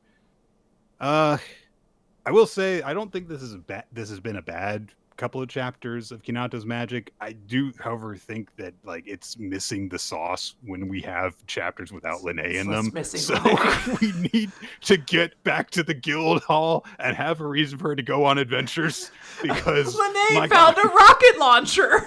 Like, good, she can go on adventures now. Just occasionally pulls out a gun. Lene, where did you get that Uzi? I agree. This hasn't been as good, but I am holding out hope that Lene is not like the one character wonder. That, this author has the capability in him to write another character who's as compelling and funny as she is. Like, I did find Zio slightly more enjoyable, though I feel like you need to stress his joke a little bit harder. Like, it needs to be very evident that he's, like, a vain, self-obsessed, kind of obnoxious person. Because right now, I think the tone is almost that he is, like, an innocent hero, and, like, he just likes to talk about himself. But go a little bit harder. If you pushed him to, like, 9 or 10 on that scale, I feel like you get something more interesting. And I actually liked how the I don't remember her name, but the female character of the guild who showed up is like, hey, look, not for nothing, but we're just going to let her die. She's not our mission, and it's endangering all of us to be here, so we're just going to wait for the spell to kill her, and then we can all go about our business. It's, it is an understandable reason why somebody who's not just in this solely to be a good person would take that result to all of this. And, then Kinato choosing to refute that and save her gives everyone a reason to grow as a result. Yeah, I think it makes perfect sense, the way things played out. I do think that in terms of like the way the magic was portrayed, and this was just kind of very like, because, but that's not really the important part, I suppose. I can't wait until we have to fight that big frog man named Sid with his lollipop. I hope he keeps the lollipop when he fights. I hope he's punching people and just has the lollipop like still held halfway up his body, not being moved. It's great. Yeah, and no one can defeat him as long as he's holding the lollipop, so things look really dire, and then the robot butler comes in and gives him a Bahama Mama right where the lollipop is, and then his powers are gone. Yeah. All right, someone hurts. Chapter number 26, Their World. You hear that, mouse in the wall and cucumber snail? This is your moment.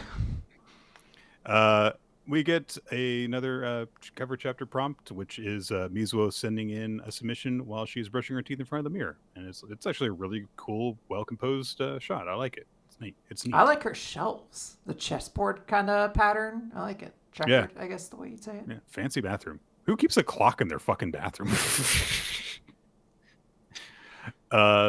We get a very, very brief recap of how things played out at the end of the last chapter with like cartoonish images, including of Mime's sandal snapping and why he lost track of Mizuho in the crowd.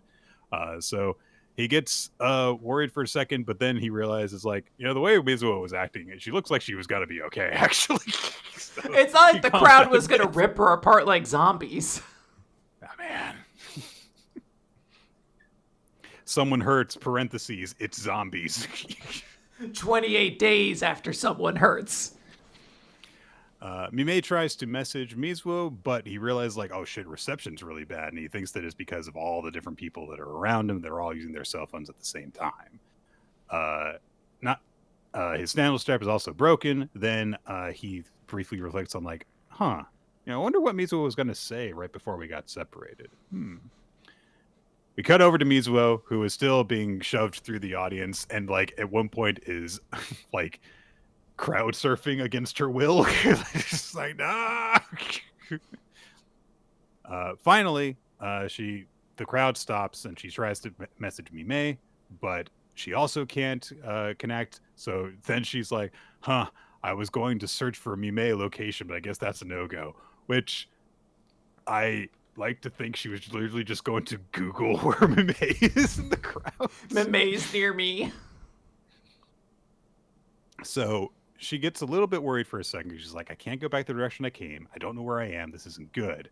I'm really bent out of ape.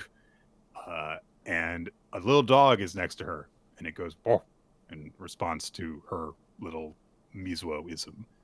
And she's like, what, you're lost too? I mean, I'm not lost, but And she looks down, sees that the dog is named Potato. And so she's like, oh, we've got matching names.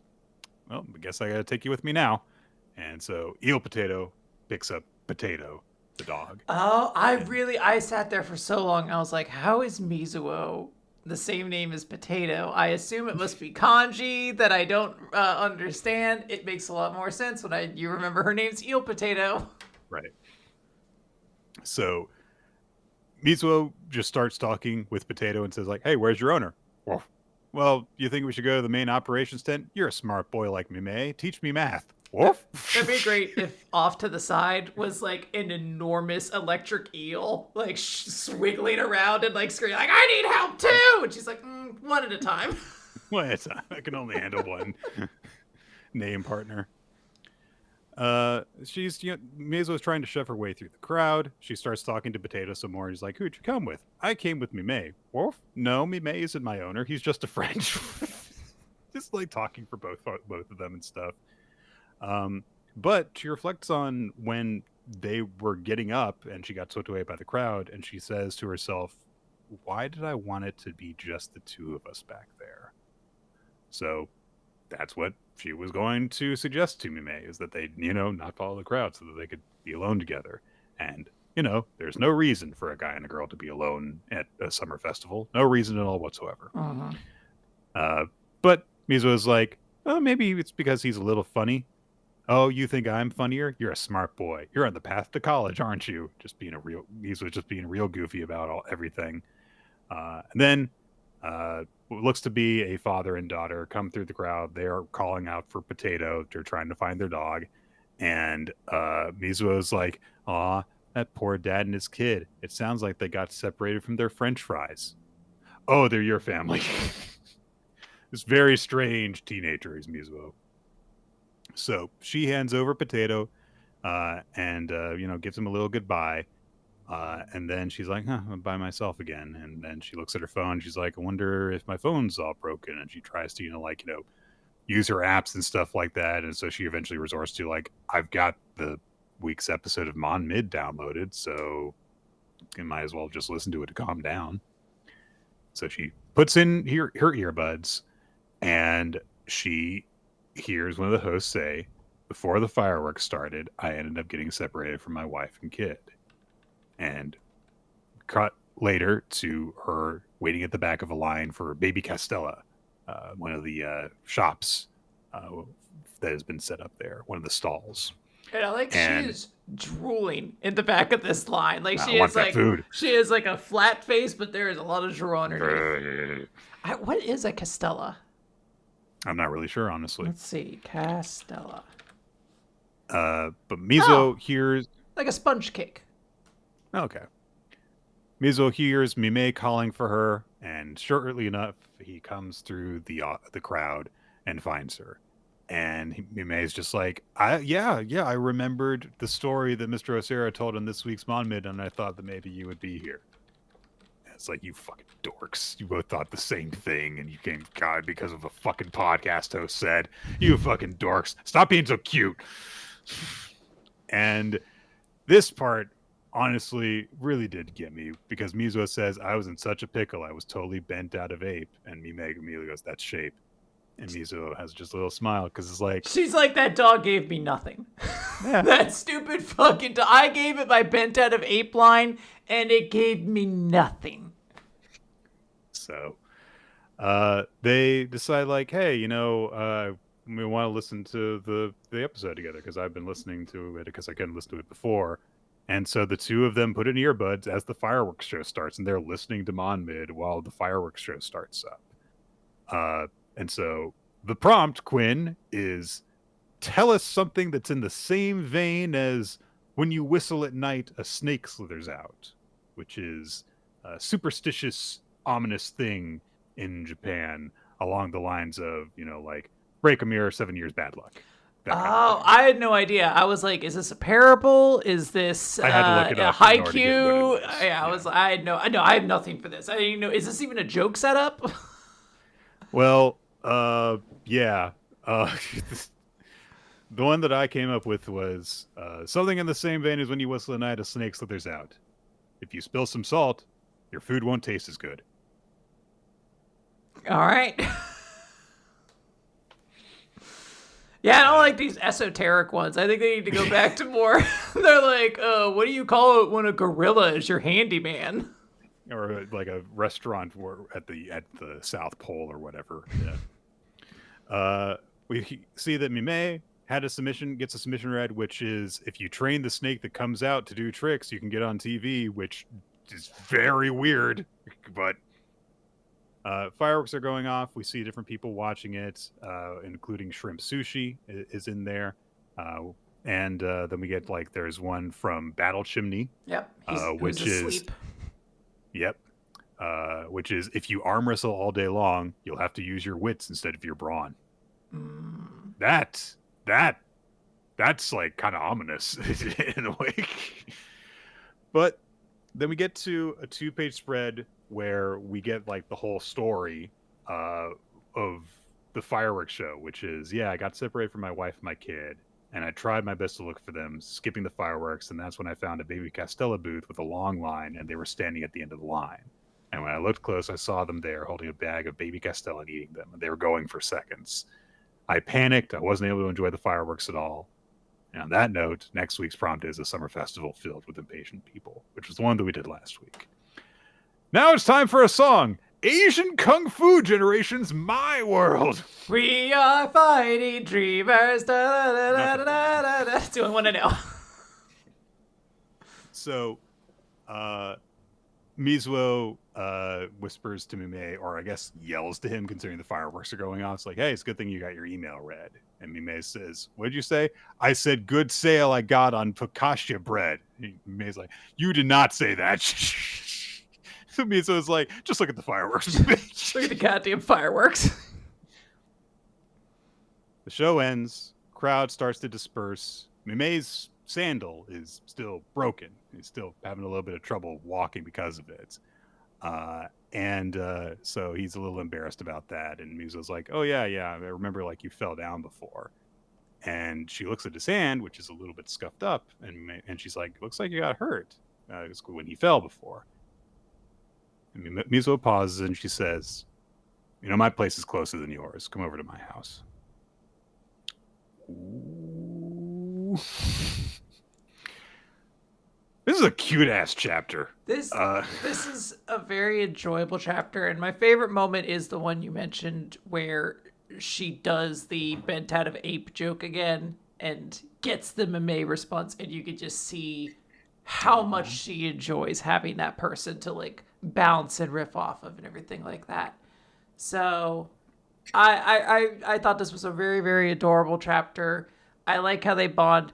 This show, every time I hear more about it, it sounds awful, but you know what? To each their own. I hope, like, they're like, hey, there's an entire section where they just talk about, like, bread, I guess, or something like that. I don't know. They got lost at a festival and were eating bags of sponge cake afterwards. It all sounds very unappetizing, but, a robot butler came over and smacked the sponge cake out of our hands to give us Bahama Mamas.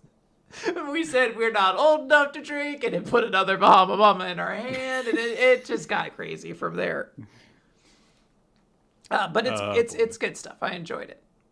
And other series I enjoyed, actually not Kiyoshi this week. I just wanted to say this was one of the first times we actually got to see like Mizuo like on her own for an extended period of time, and it was nice to see like she's just like that all the time. Yeah. But also B, to have it just put into like full definition of like, oh, this is why she likes spending time with Mimei. Yes. Is because she can be herself around him and he just treats it like he gives back to it just the way that she needs it. Yes. And that's just kind of beautiful. And that's sweet. I am looking forward to seeing what her parents are like, because I feel like there's two ends. Her parents are either just as annoying as she is, or they are god tired of her. Like they're like you just see like her dad's like sitting at the kitchen table, like his head in his hands. He's like, "How was?" I don't understand what you're saying. How was school today? And she's just like, I don't know. I got bent out of ape. He's like, that's not an answer, but whatever. How was school today? It was really disappointing. There weren't any robots there. Okay, but did you get plenty of sleep? No, I had to stay up until 4:30 a.m. listening to a comedy podcast hosted by two 30-year-olds. And he's great. He's like, I don't understand her bit. She's like, that one wasn't a bit. That's what I actually did. That was a reality. All right. Ultimate Nexus Kiyoshi, Chapter 85, The Great Demon Lord, Hell's a Bobo. Featuring a really creepy image of Bobo behind Kiyoshi there. The angle of his face is... Bobo? Yeah. Bobo? Yes. Bobo. Yes. Yeah, there we go. I always remember like the commercials pattern in order to remember the number of syllables it is. Anyway, Helzabobo has defeated Bub, seemingly killed him. And things are not looking great for Shishido, who pulls out a third Adam's apple and munches into it, thinking like, I have no idea what's going to happen here. It's like eating 3 rumble balls. Like, who knows what's going to happen at this point? But he starts going berserker mode, and he's like, disobedient brats like you need to be punished. And he just goes full like shark, rips off one of Bobo's arms with his teeth. And Bobo is completely unperturbed by this. Yeah, we're going to get some entries to that the Bleach Memorial Award this chapter. Certainly. We cut over at that point to Mr. Tosaka, who is with Mr. Yamada and Hydrico. And Mr. Tosaka is reassuring everyone, like, hey, it's okay. Kiyoshi's going to where Mr. Shishido and Bub are. We're just going to keep this place safe until then.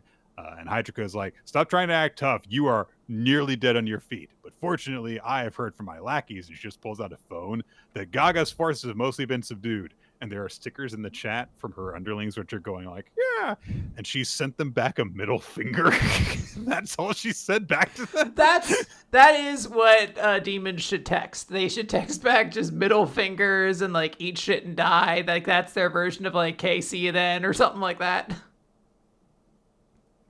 But unfortunately, Karabaras is not dead. He gets up at that moment, and he's really pissed off that Kiyoshi Arai treated him that way. He's like, even Lord Bobo has never struck me. Where did he go? And so Tosaka and Hydrico are trying to get set, like ready for the worst, to have to take on this guy who is clearly way stronger than them. But at that moment, a weird mouth thing appears behind Karabaras. And it's got hands extending from its tendrils which have grabbed him. And it leans in to just chomp him. But Karabaras is not scared or disturbed by this. He just says, I knew you were dealing with a cross paladin. That's definitely tough. No qualms from me. I will surrender my very flesh and blood for you, Lord Bobo. Chomp! So, seemingly, this is one of the ways that Bobo replenishes his power. The way that we saw before is just by consuming his underlings, in addition to like the castle around him, like he did before. Mm-hmm. But anyway, that's no good. Shuten and the Hitsuki are also trying to get set to go after Kiyoshi. They're like, are we really just going to leave Gaga chained up here? And Shuten assures, yeah, it's going to be fine. He doesn't want to fight anymore. We're going to head for Bobo's castle. I've got a bad feeling. But Sosuke's like, I don't know what we're going to be able to do now that we're both really exhausted. But all of a sudden, there's a huge burst of energy that gets everyone's attention. And Tosca is the first person whose reaction we see as Helzabobo appears perched atop a spire with Shishido clutched in one hand, his hand around Shishido's neck. Clearly, Shishido has lost and is unconscious. And Bobo mocks Gaga for losing, and also, of course, oh gosh, what was her name? Lulu. Yes. Also, Lulu for losing. Lulu for losing. Anyway, so that'd be great. Just ends the podcast. You just get you're like Lulu for losing. A female deer.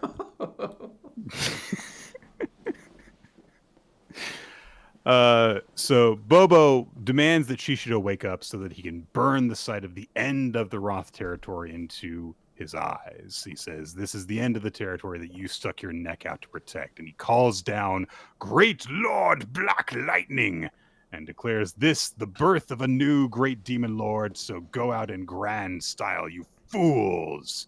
And everyone realizes this is bad. He's just shown up here when Kiyoshi was on his way over to the Bub territory. So that means that Kiyoshi has missed him and he's not going to be here. What are we going to do?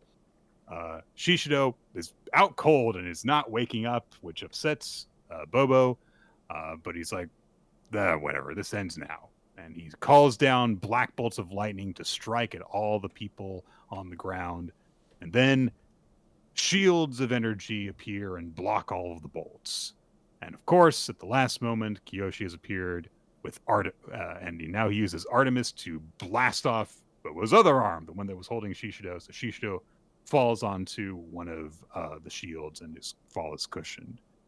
And so Bobo looks off in the distance and sees that Kiyoshi had been to the castle, found Bub, who he's got over his shoulder, and has come kind of back. He basically sniped Bobo from a long distance in order to get him,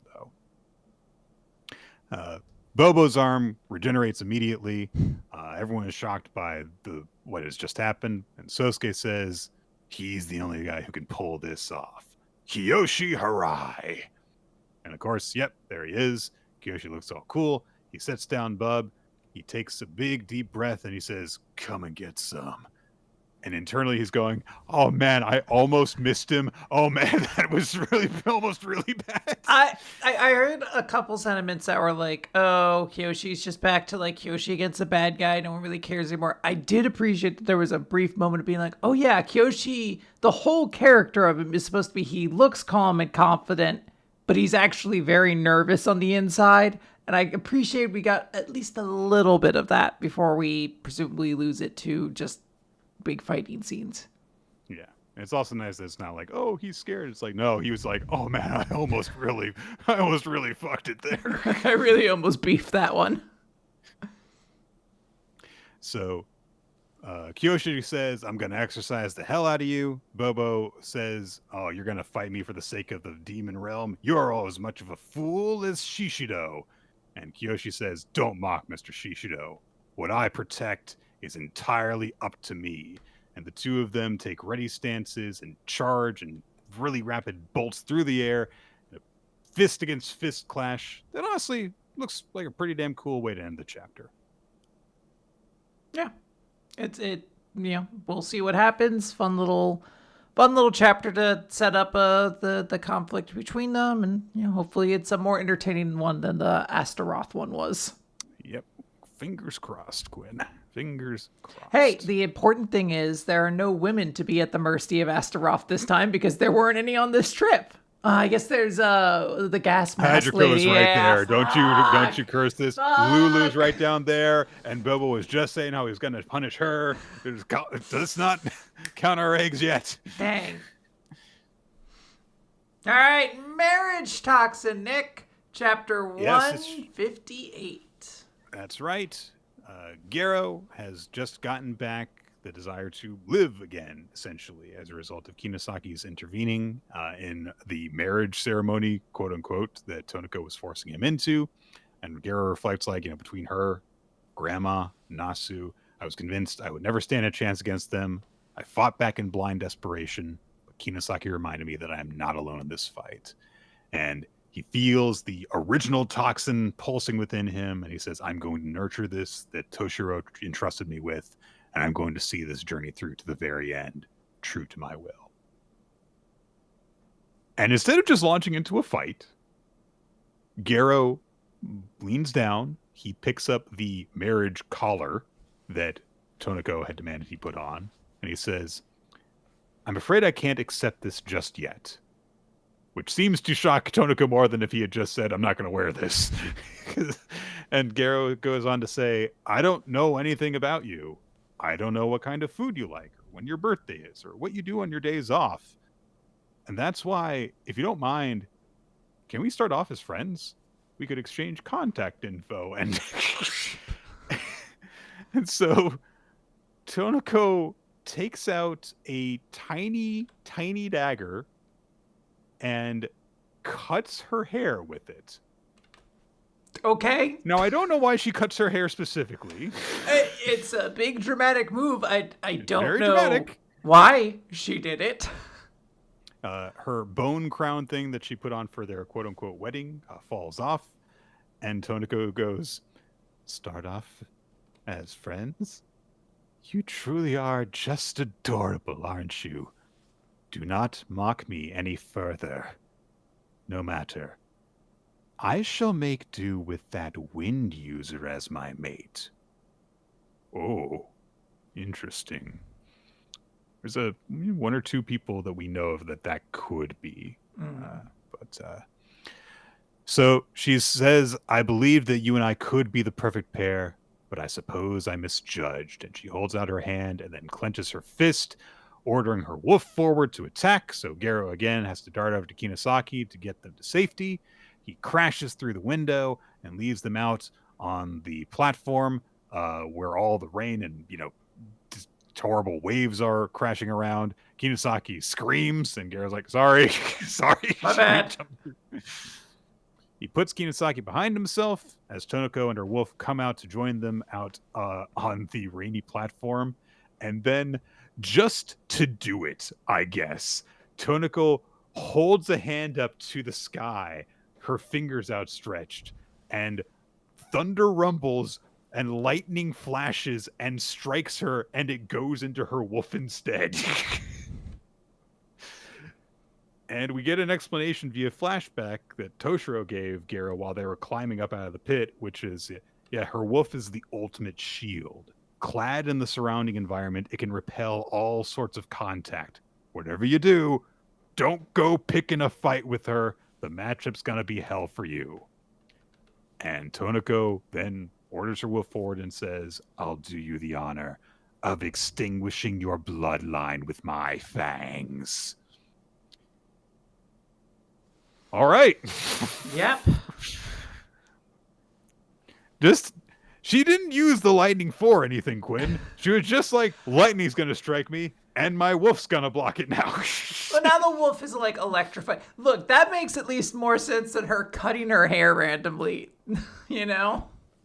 Maybe she just likes doing big giant gestures that don't make a whole lot of sense.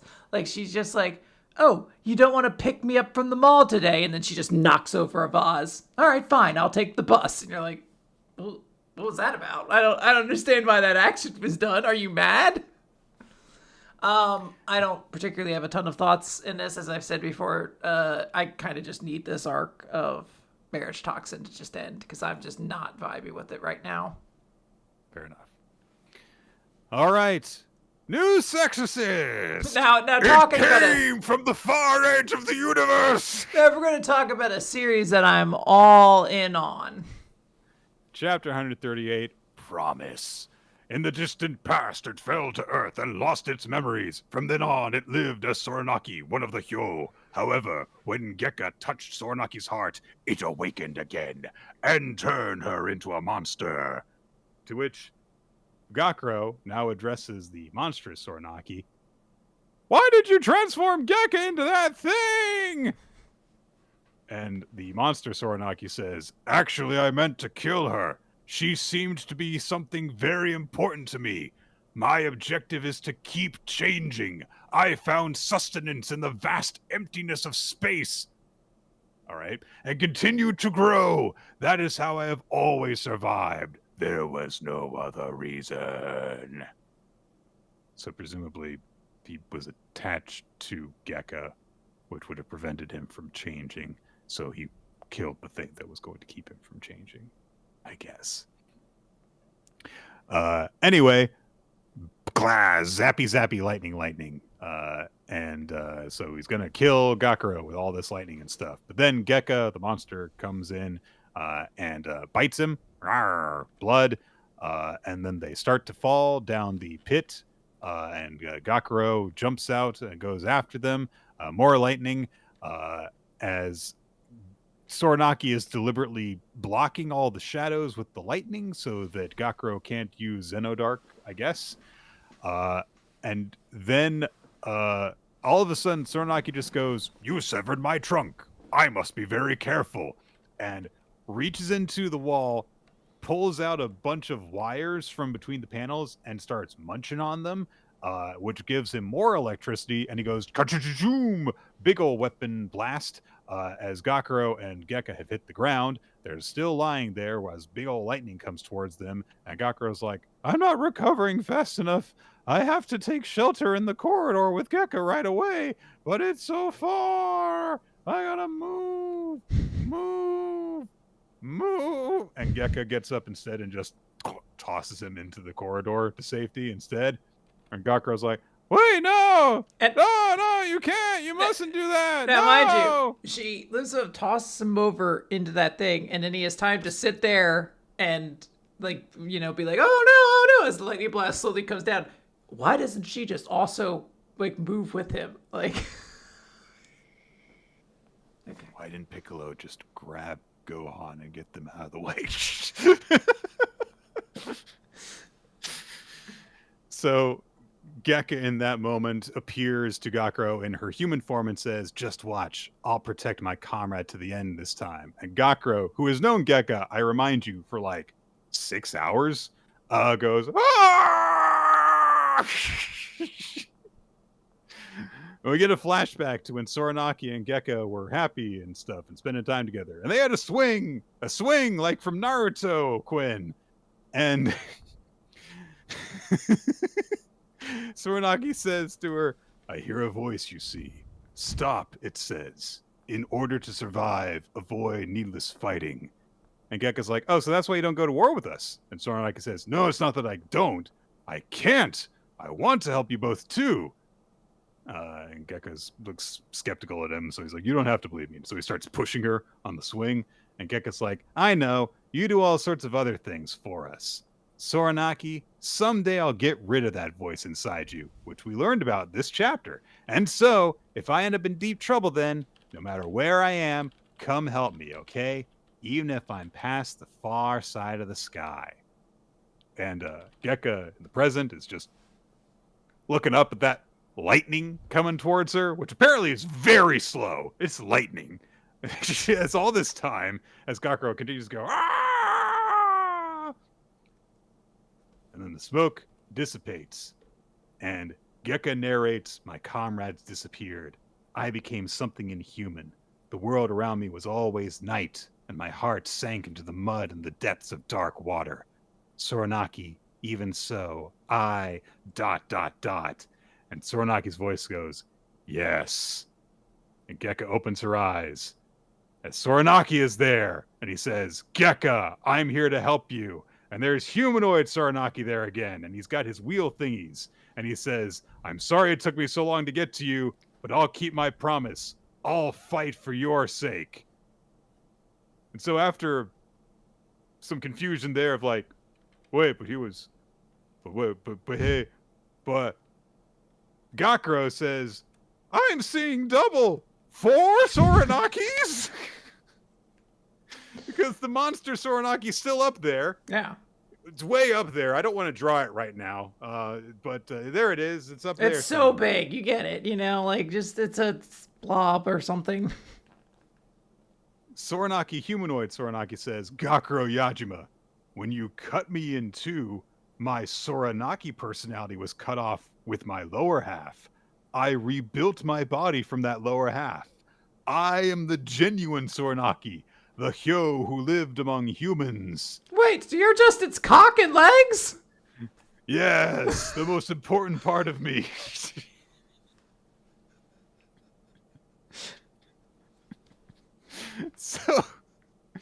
So Gekka just goes, good morning, Soranaki. And Soranaki says, as first words go, that's appropriate. Good morning, Gekka. Let's start the morning with some exercise. And he holds out his hand to her. I'll restore your former shape. Cool. You know, cool. I don't even know. Like, there's a part of me that's like, yeah, dog, of course you cut off the lower body and the good part of your personality went with it. Sure, that's how this works. But honestly, he's like a starfish, obviously. Just whatever. Whatever gets this done so we can move on to something else. I know, like, none of us really enjoy new sex. Well, I shouldn't say that. Some of us do in a weird way. Not us on the show, but like our audience. I enjoy it in the weirdest way, yes. I don't enjoy the fights, though. I legitimately think the fights are the worst part of this series because I can never tell what's happening and characters still talk the entire time. So... Shame on you, Ninja. I saw it. I'm not going to repeat that. Yeah, everyone just has to know Ninja said something shameful in the chat. Akane-banashi, Nick? Yeah, oh, man. Story 199. I'm going to surpass you. We get a flashback from Kaisei's perspective to kick off this chapter as he is running late, very late for a very important date, 20 minutes late to a solo show. And when he arrives on the scene, Akane is on stage to buy tie for him. Then we get the present as everyone is relaxing the night before the duel showdown between Akane and Kaisei. And Kaisei, just for the ladies and the gentlemen who enjoy twinks, is in the pool relaxing, looking up into the sky. And he gets out of the pool, comes across Kaichi, who's also relaxing, living his best life. Also a twink. No comments. So when everyone learns, like, wait, does Quinn not know what a twink is? No comments. So Kaichi says, all right, tomorrow's the big day, your event with Akane. And Kaisei says, yeah, to be perfectly honest, my goal has always been Isho Arakawa. And there's no faster way to wipe away the shame of the Shinichi promotion test than a stellar result here at the Isho Kai. I knew I couldn't pass up this opportunity, so when she wavered about whether or not to come here, I lit a fire under her. I even dangled a carrot for her, too. The promise of explaining his views on Shigema.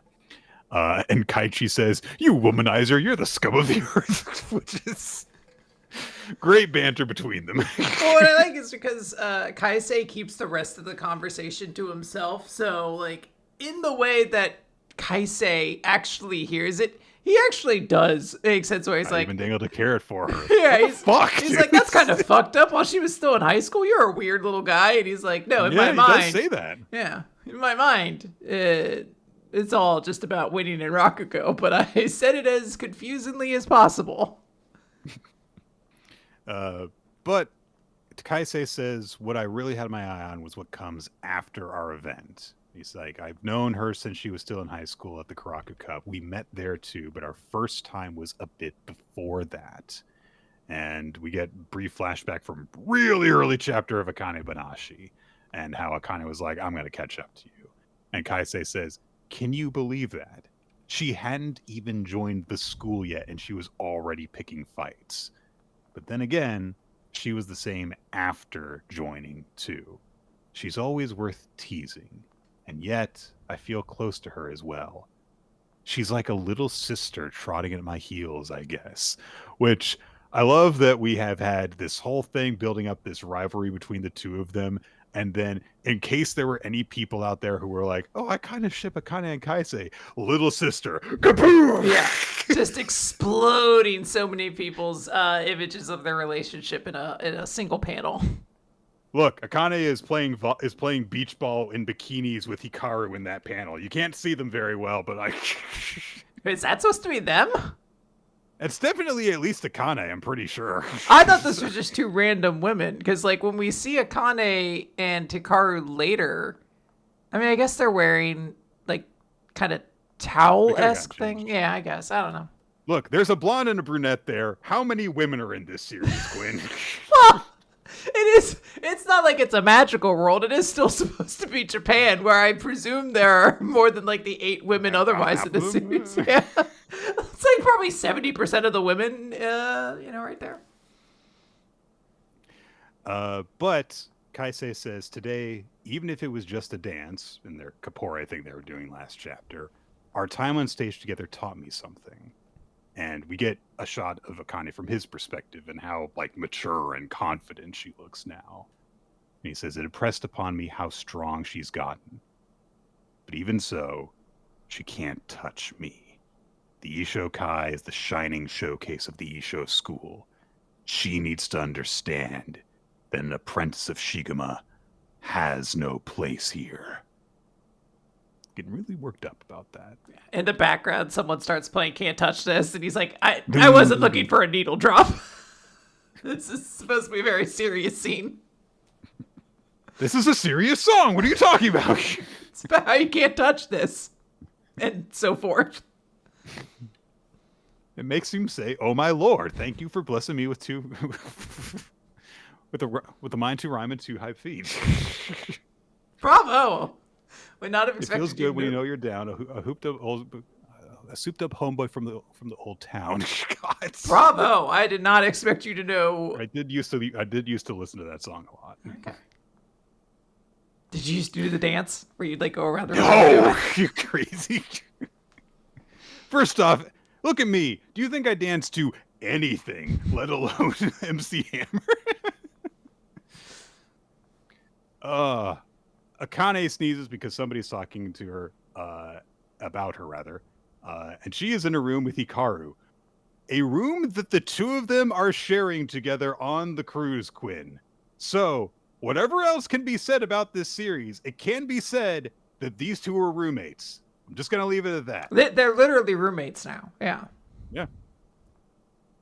Akane is out on the balcony looking at the stars, or whatever you want to call the deck outside. I would call that a balcony. Yeah, I'm balcony's not sure if it's fine. different when you're at that. So Hikaru is very Southern hospitality for a bit, because she's like, you got to stay warm, don't catch chill, come enjoy some nice shochu cut with hot water. Yeah, why don't you just sit right next to me on this couch? We could put our hands in each other's laps and just watch whatever you want, all those sorts of things. There are other seats in the building. No, you got to sit right next to me. This is the most comfy one right here, though. I made sure for you. Anyway, do you want some? It doesn't have to be shochu. Bahama mama, come on, hit me. Just crashes through the wall. Bahama mama. Yeah, it's amazing that we're here to celebrate the Isho school and also this robot lover. He's also going to be doing Rakugo later. As it's sitting down at the table and in the entire outfit, just dead silence. Bahama mama. He's the opening act for Hambo Jackson. Thank you, everybody. That was the robot that makes strings. Woohoo!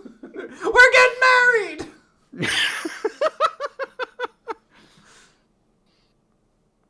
Oh man! All right. So Hikaru demands that Akane sit down, and she's like, "You got to kick back now. Relaxing's important." Then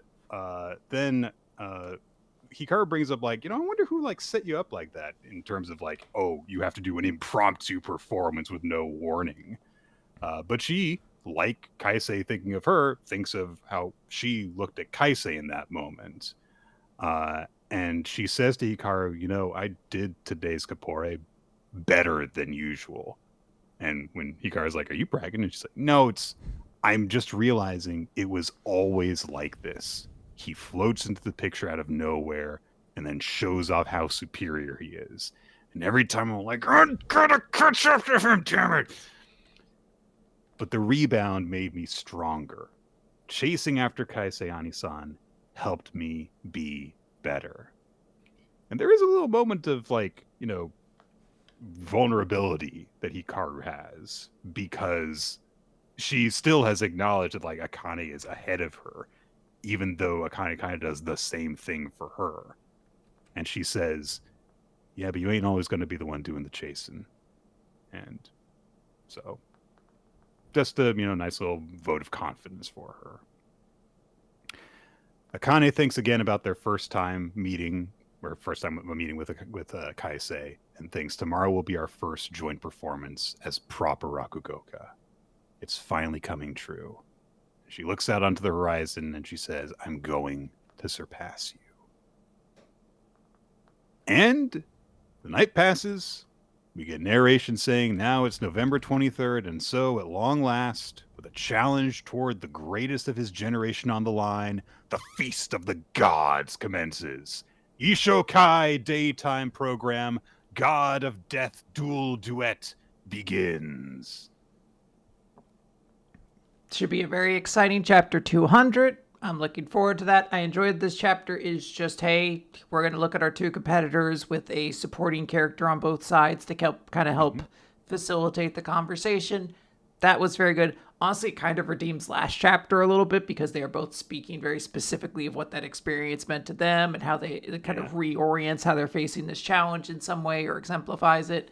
But it does also feel like we're kind of slowing things down so we can make sure chapter 200 is a kind of significant one in some way. This is like a really good like pre-match video package. Yes.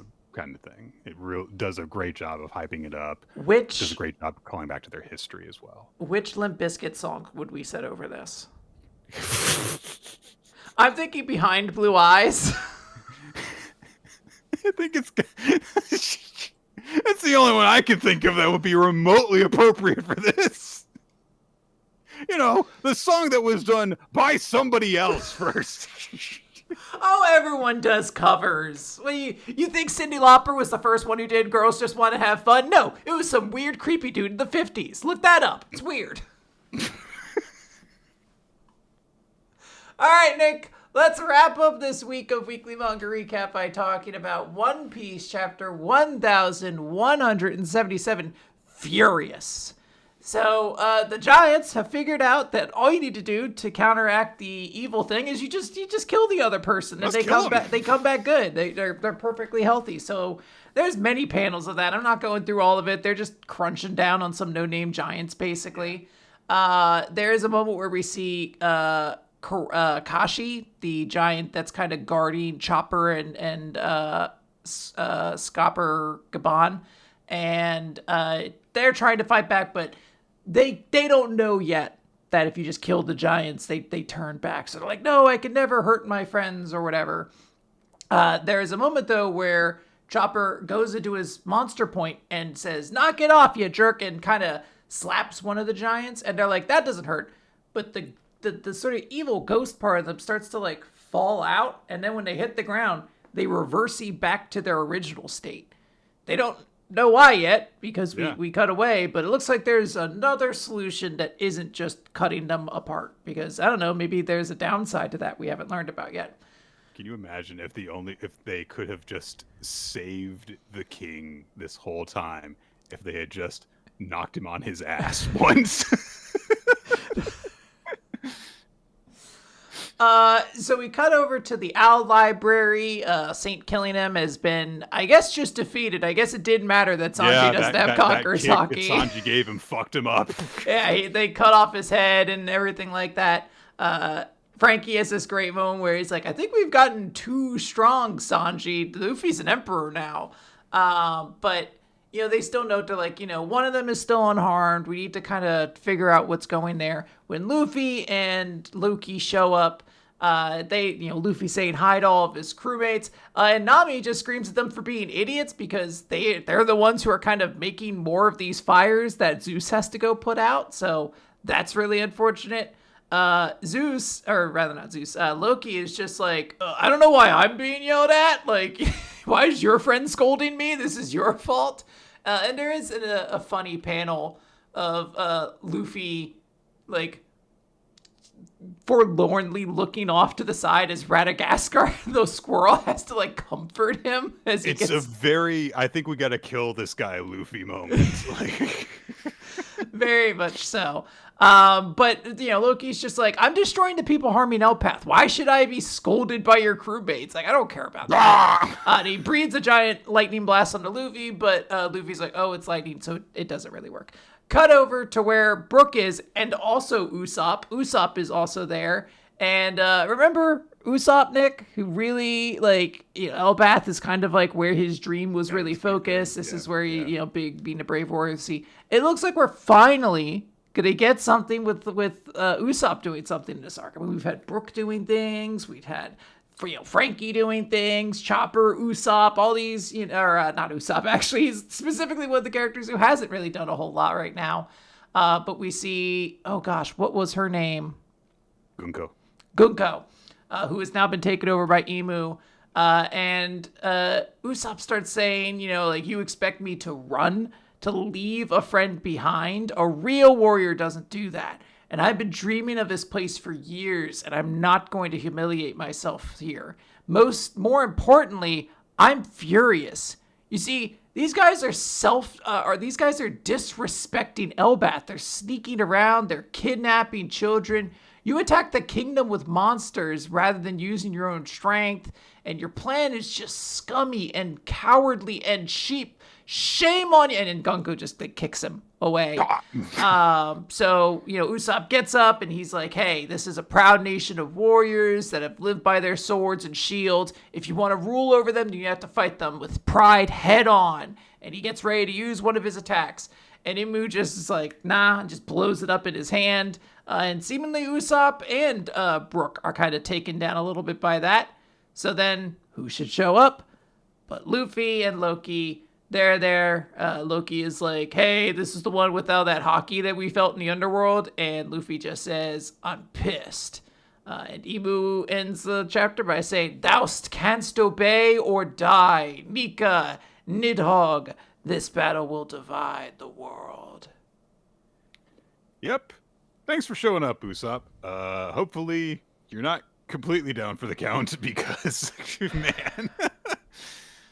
I mentioned, my boyfriend mentioned it recently about how, like, Wano was supposed to be a little bit of Zoro's story and never really felt like he got a big shining point in that arc. But I was like, yeah, but I think people were kind of putting a little bit on that was Zoro's arc. This specifically has felt like it's supposed to be a bit of Usopp's arc, and he's been a background character the entire time. And when I saw this moment of him against Gunko, I'm like, oh, well, this is kind of cool. Oh, shit, yeah.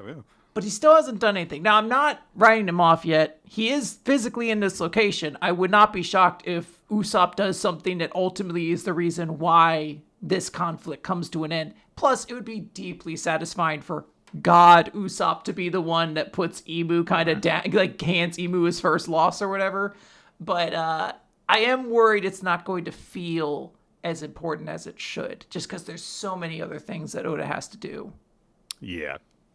I'm there with you. I'm not really sure what's gonna go on here. It feels like things are a little bit scrambled right now in One Piece. Maybe we will find some focus in the near future. There were some nice moments in this chapter. I did really like the moment of Loki lashing out at Luffy and him going, ah! Oh, it's just lightning. Like, that was funny. But yeah, there's a couple of things that I'm still interested in happening, but I don't really think that anything has really progressed on the fronts that I was interested in this chapter. Yeah. All right, that's going to do it for Weekly Manga Recap this week. We have our favorites and MVPs, of course. I'll knock us off quickly. My favorite series this week, I think, is probably going to be, as I run through them real quick one more time in my brain, I guess Akane-banashi is probably the one I enjoyed the most. This wasn't like a particularly strong week of manga, but nothing else really like stood out, head and toe over. But I am going to give Mizuo my character of the week because I really enjoyed her this week. I thought she was really funny. And I enjoyed all the little moments that we kind of mentioned as we went through Someone Hurts. Yeah, I'm going to 100% echo you on that front. I thought that Akane-banashi, like I said, did a really good job of hyping things up for the actual dual duet. I thought it was nice to, again, be reminded of the context of the full history between Akane and Kaisei. And it felt like, oh, yeah, it seems like we are really set up to have a really good Chapter 200, or at least a very impactful, meaningful Chapter 200. And Mizuo was really good in this chapter of Someone Hurts. It was nice to see her in a different context and to see why the context that we normally see her in is so good for her and why she likes her dynamic with Mime so much. So it was all really good. Yeah. The audience, by the way, picked had a tie with One Piece and Ichi the Witch for Chapter of the Week, and Power from Chainsaw Man, I believe, one Character of the Week last I saw as I was scrolling through. Yep, Power from Chainsaw Man. I kind of get that. Sure. Yeah. You haven't really had an opportunity to vote for her in a long time, have you? So, all right, everybody, that is going to do it for Weekly Manga Recap. Thank you all for joining us. We will be back next Tuesday with more. I have been Nick F. Time. She has been Rolo T. We are both on BlueSky if you want to follow us. Also follow WMR Podcast and WMR Votes. Or Weekly Manga Recap, rather, is the account for BlueSky officially, and then WMR Votes to take part in the audience polls for favorite series and MVP. If you want more Weekly Manga Recap, we're on weeklymangarecap.podbean.com for the audio version. iTunes, Spotify, and other podcast feeds if you want more of that. We are also on YouTube, youtube.com/weekly manga recap for the video versions of the show, which feature an opening sequence by Milo Jack Stillitz and Bree Cheddar, and occasionally title cards by Steve Man, whose art you can find all across the web by just searching for Steve Man art. Wherever you listen to it, you will find a link to our Discord server if you want to join our community in discussing chapters as they come out, talking about provides with recommendations for future stuff. Follow the link to the Google Doc maintained by Ninja X3i, which keeps track of all sorts of stuff associated with the show's history, including series that we have covered in the past, previous rankings for favorite series and MVPs and all that stuff. It's all there. And we've been doing the show for a while, and it's nice to have a place where we can go to and go like, oh yeah, remember when we talked about blank? Well, blank was a long time ago. So, yep. Yeah, remember Neolation, Nick? I do remember Neolation. I remember us being kind of sad when it was gone. Yep. Yeah. We will be back here on twitch.tv/RoloT, so follow us on different places so you can stay updated on when that show is going to go live. Yes. And also... And we're on patreon.com. We're on patreon.com, and we should have a bonus podcast coming out pretty soon. We just discussed how both Nick and I have finished One Piece's new live action season on Netflix, so I imagine we'll do a podcast kind of discussing that. Put that up there, and then there'll be a plethora of other bonus podcasts you can check out as well. Absolutely. So be sure to check that out, guys, and we will be back. Same bat time, same bat channel. Yes, but different bat affiliate, because it's different depending on where you are. So, yeah. We might be affiliated with like a fruit bat, and they might be affiliated with some kind of like, I don't know, Morbius bat. I'm actually trying to think of a second bat, and I can't, so I think I have to bail out of this bit, Nick. Okay, let's do that then. Bye! You named a vampire, and there's a bat that's called a vampire bat, but all right. Zubat, there we go. Bye, everybody!